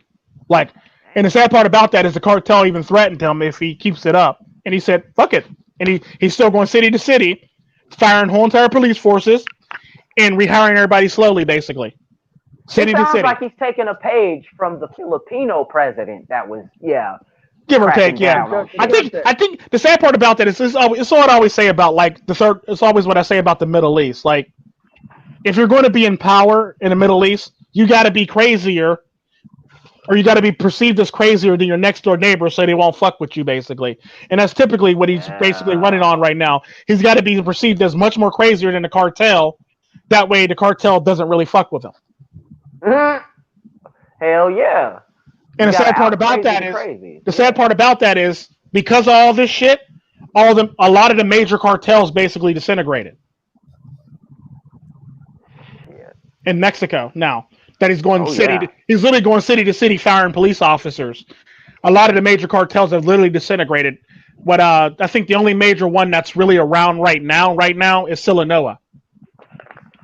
Sinaloa is the only major one around right now. Los Zetas broke up into two and then splintered off again into they got old Los Zetas and they got new Los Zetas now, basically, and they splinter off into smaller groups now. So they're actually like splinter groups of like they literally chopped up into many groups now. And then you got like the golf cartel that literally like is not really damn near non-existent, and like the only major cartel that's in existence right now is Sinaloa. Tico news by Tico, So it's one of those things. It's one of those things where like that president's doing a lot of good, but unfortunately, only one of the all the good that he's doing, one of the cartels are actually benefiting from it, and the rest of them are not. A lot of them are like disintegrating, breaking up, hating each other, breaking up again, and it's just shit like that. Like old Los Zetas is against new Los Zetas. The new group and the old group basically they're basically fighting each other now. They used to be one group, now they're fighting each other now. It's kind of like splitting up the Crips. Yeah, basically it'd be like, if you went to like Compton and told Crips on the right side of the even side of the street that they're enemies of the Crips on the odd side of the street. It's really the same damn thing, So like, you from 13th Street, nigga, I'm from 14th. Are your enemy, and the Crips that live in the odd houses are their enemy, basically. That's typically how that pretty much happened with. And it's working like a charm. It is. The sad part about that, Los Zetas was breaking up anyway because apparently they had a vacuum and they had a power structure that was a problem for the fact that they stopped doing a lot of the traditional things that they normally do, and they kind of sort of lost the not the unity, the uniformity that they used to have. Yeah, they had because they stopped practicing certain things. Yeah, the organization and the like in a linear fashion that they used to do, they basically lost that, and they stopped practicing it, and they end up breaking up into two anyway, and then those two end up breaking up into smaller factions on top of that. So like now you got multiple fractions of these two groups basically going on, and the old ones basically believe in traditional, and the new ones are like on some other type shit basically. And the sad part about that is do a video on that. I'd watch that shit. I'll do it on my race relations channel. Tico Negro News. Yeah, literally, I'll do it on my race relations channel. But like, there's a lot to that story that's like ridiculous, like that people don't even know. Like literally, like there's only one surviving cartel left in Mexico, and that is Sinaloa. And wasn't that the one that Chapo ran? El Chapo, yep. Yeah. Now his son is in his position, and Zimbata's still there, and a couple other people. Because like how their structure worked is they had multiple people across the top. That way, if it goes down on one end, it can still operate for the most part. So they had a bunch of leaders up top. No. So El Chapo wasn't the only leader. They had Zimbata, and they had a couple other people basically. So if it goes down, it can still operate. So if like a good example when what's his name, El Chapo got arrested, it was still able to operate for the fact that there were still leaders there. And then they moved they basically moved his son into the position, and they basically acclimated him and moved him into position basically. So therefore it was able to operate even with or without him, El Chapo there at the head of hit of his side of the things though, because like all the rest of them basically pulled together and basically made it work. So it's like an organ. So basically, Silano is basically like an organization within an organization within an organization within an organization. And what a lot of people don't know about Silano is it's structured that way on purpose. That way, it never falls. So, like in all technicality, it's a click within a click within a click within a click to form an even bigger click. It was if you know already what I mean. Compartmentalized. It's very compartmentalized for the most part, and that's basically how they keep their unity for the most part. That and family. That is ironic as fuck. That and family is how they keep it basically unified. Well, yeah, individual families. Well, no, it's literally like they're literally like related to each other at this point. Like they're distant cousins now, or like when they bring people in, it's basically like you're a part of the family basically, and it's just shit like that just blows people's mind. Like, well, why didn't they fall for this reason? Then on top of that, they actually, and then the sad part about on top of that, they actually employ people who used to be a part of the special forces in various countries to actually train a lot of their members. So you got a lot of people that were special forces, United States Special Forces, Israeli Special Forces, Colombian Special Forces, SAS Special Forces. They'll literally employ anybody to basically train their foot soldiers, basically. So basically, that's why one of the reasons why you said I'd be okay. For the most part, yeah. Because the irony to it is like even before I met the cartel princess, I worked in somewhat of a capacity with them, so I had a level of respect from them. Not a whole lot of respect, but a level of respect for them to say, we're gonna kill that nigga because we woke up today, I'm in a bad mood, we're gonna kill that nigga. Basically, I never actually made it on their shit list. Close. Yeah, basically I never made it on their shit list to actually be on a list some damn where, basically. And I've always been that type of person. Like I'm not one to burn bridges if it's not necessary to burn those bridges, basically. And I'm not one to actually, because I've always said, look, it don't matter what happens, because this is what this is the problem with a lot of the drug dealers in America, and this is how they fuck up. Yep.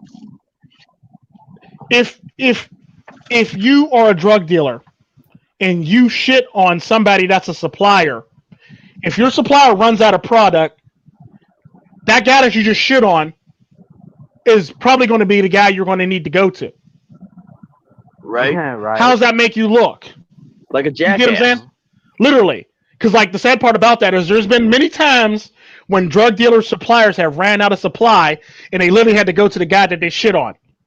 Yeah. 9 times out of 10, it turns into a big turf war or a big shootout or some big shit that could have been prevented had you had respect for the business for the most part. Right. I'm not saying do it, but if you want to do it right, is what I'm saying. It's just facts. You can't just shit on everybody in the business, knowing damn well later when something happens, you're going to need that person for product for the most part. It's just facts. Pretty much.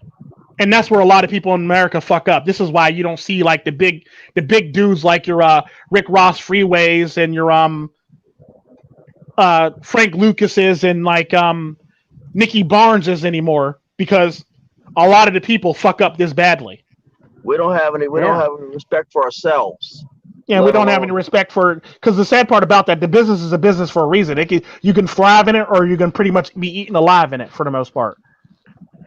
I mean, no respect for capitalism in general, but who needs motherfucking narcos and Better Call Saul when you got Tico Negro News? You're simple as hell. You need video series on that shit, man. I'm not getting no video series. I like living. I like living, nigga. Damn. But you ain't gotta get all detailed with it. Shit. It's bad enough I had to sleep. It's bad enough I had to sleep next to her. I don't need to be on the news for being missing the next day. Okay, question. Is she listening? Is she listening? Probably. Oh, no, Win. Stop. No. God damn it. Yeah, but yeah, it's like I gotta sleep next to her. I don't want to die. Shit. She'll be a widow then. Losing all them damn children. Or still widows. Yeah, right. Hi, if you're listening, hi. How you doing? No, stop. Oh God, Stop it. stop. Yeah, thank you. Rose telling.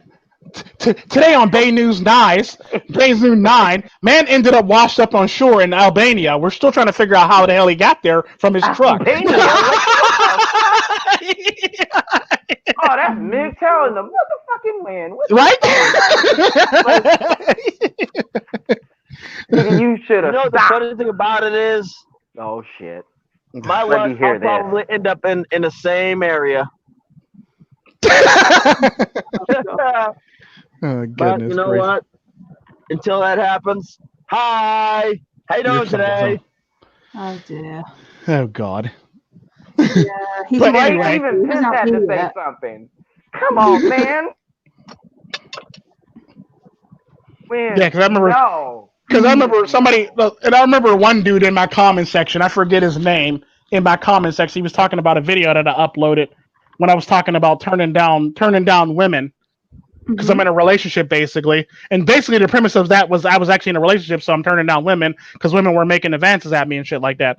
And he's going to ask me, this motherfucker, this is how you know when motherfuckers don't watch my videos. This motherfucker literally asked me, what's a cartel princess? Oh my fucking God. You're joking. He was dead serious. It's literally still in my comment section under that video. What's a cartel princess? Like it's under the turning down women. I just looked at him like, you obviously didn't watch my video. Like I'm just gonna. You must be new to this channel. That's what I wanted to say. He had to get there, like I mean, and it does happen. But you had to get there somehow. I mean, you had to stop turning down women at some point. But that's what he was concentrating on, pretty much. You know, dumb shit. Yeah, he basically man. asked. He basically focused on. God. His question was, well, if you didn't say this word so many times, 500 times, I was like, I only said 250 words in that whole entire video. So, and I talked very slow. So, I didn't say that word 500 times because I only said 250 words in that whole entire video. So this motherfucker is counting your know what I'm saying? Know what I'm saying? Yeah. Yeah. What the fuck is wrong with him? Yeah, he claimed I said it 500 times. You said your video would be shorter. I go, no, actually, it's longer because I was talking much slower and I was enunciating, and it was slow and deliberate on purpose.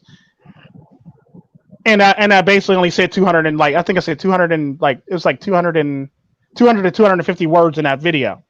So I know I didn't say 500 words. But yeah, it was long for that reason. Playing D&D. What the fuck? That's Pence for you every time he gets in a live stream. You nerd. I'm gonna get. Like I said, one of these days, I'm gonna get exactly. I'm gonna do something. It's gonna be one. I'm gonna go on one on the stage, and you're not gonna be able to stop her. Yeah, true. And I'm gonna be calling you. Hey, some chick's banging on my truck. Yeah, you keep it up. Somebody gonna be banging on your truck. You're gonna be scared. Like, hey, some chick's banging on my truck. She said she's telling me she's saying when open up. How did she know my name? How did she know my name? Yeah, you gonna walk out your truck and you gonna see that they made sausages out of poor Milo. Motherfucker, stop! You ever see me in a blind rage? Well, you ever seen them in a blind rage? Stop doing this shit when? The sad part about that is I highly doubt Milo's going to be injured, but MiGTOW wins trying to get himself into trouble, basically. Okay, so Milo's going to watch Win being made out of sausages. Okay. Literally. Hey, is she does she laugh whenever when I do that?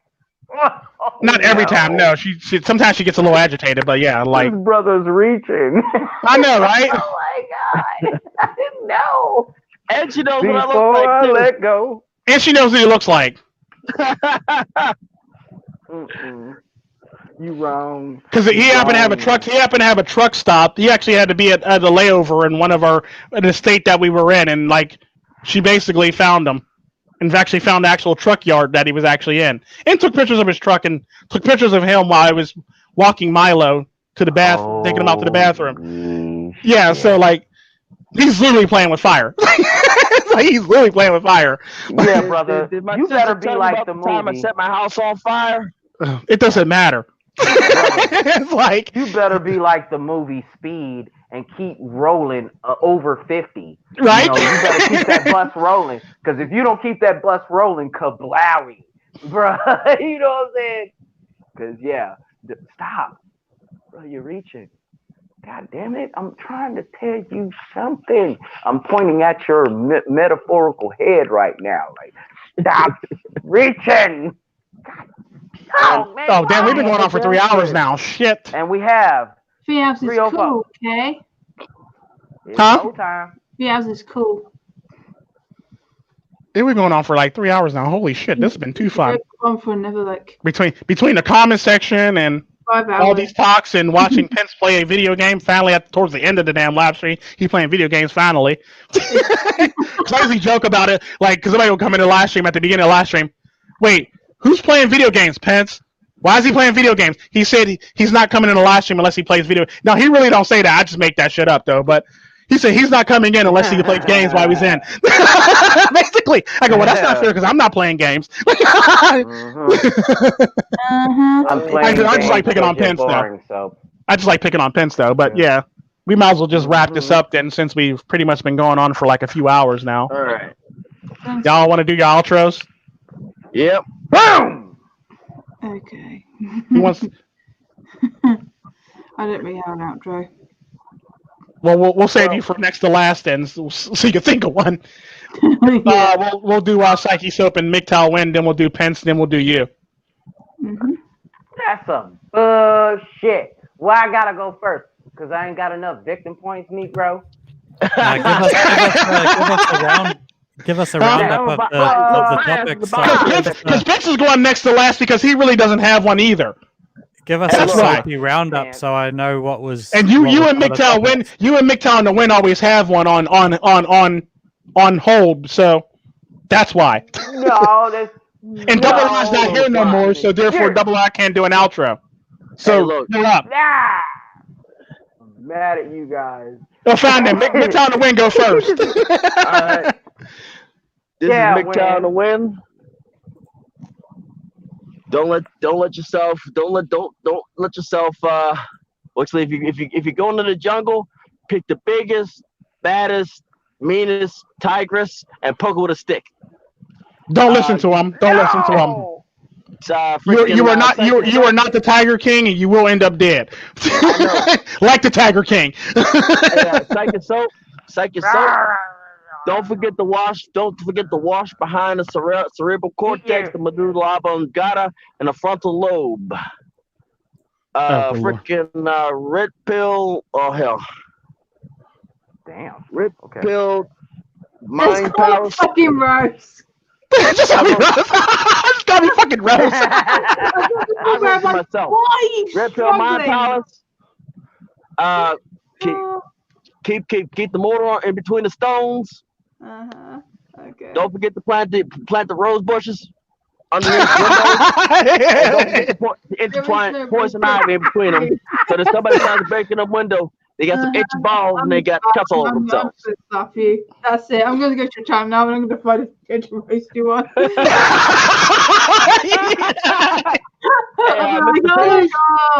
Found it. I'm gonna rub my hands around. That's it now.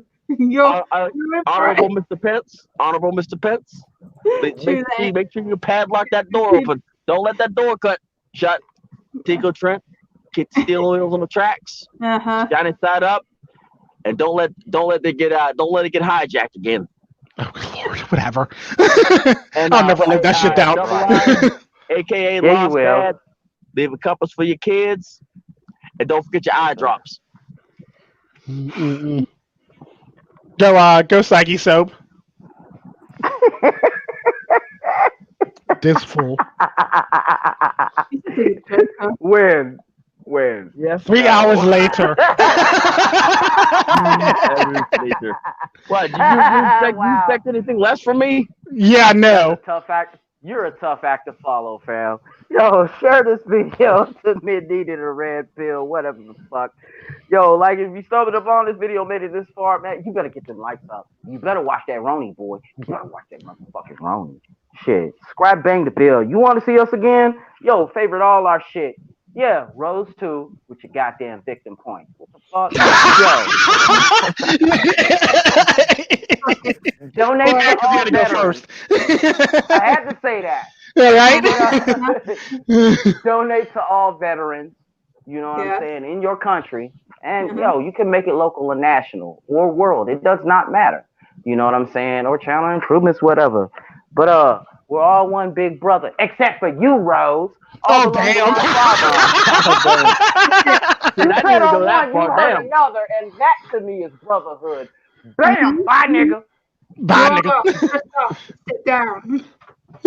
Pence, you go. Man, I can't follow that up. Every time I can't follow that up.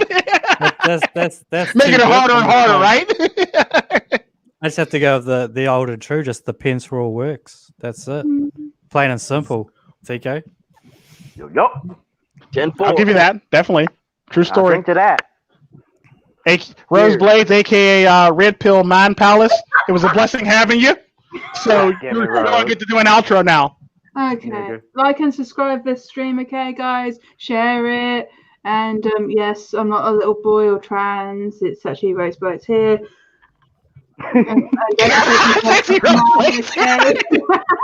Like ever like channels that have mistaken me for a man, I haven't bothered to click on the video.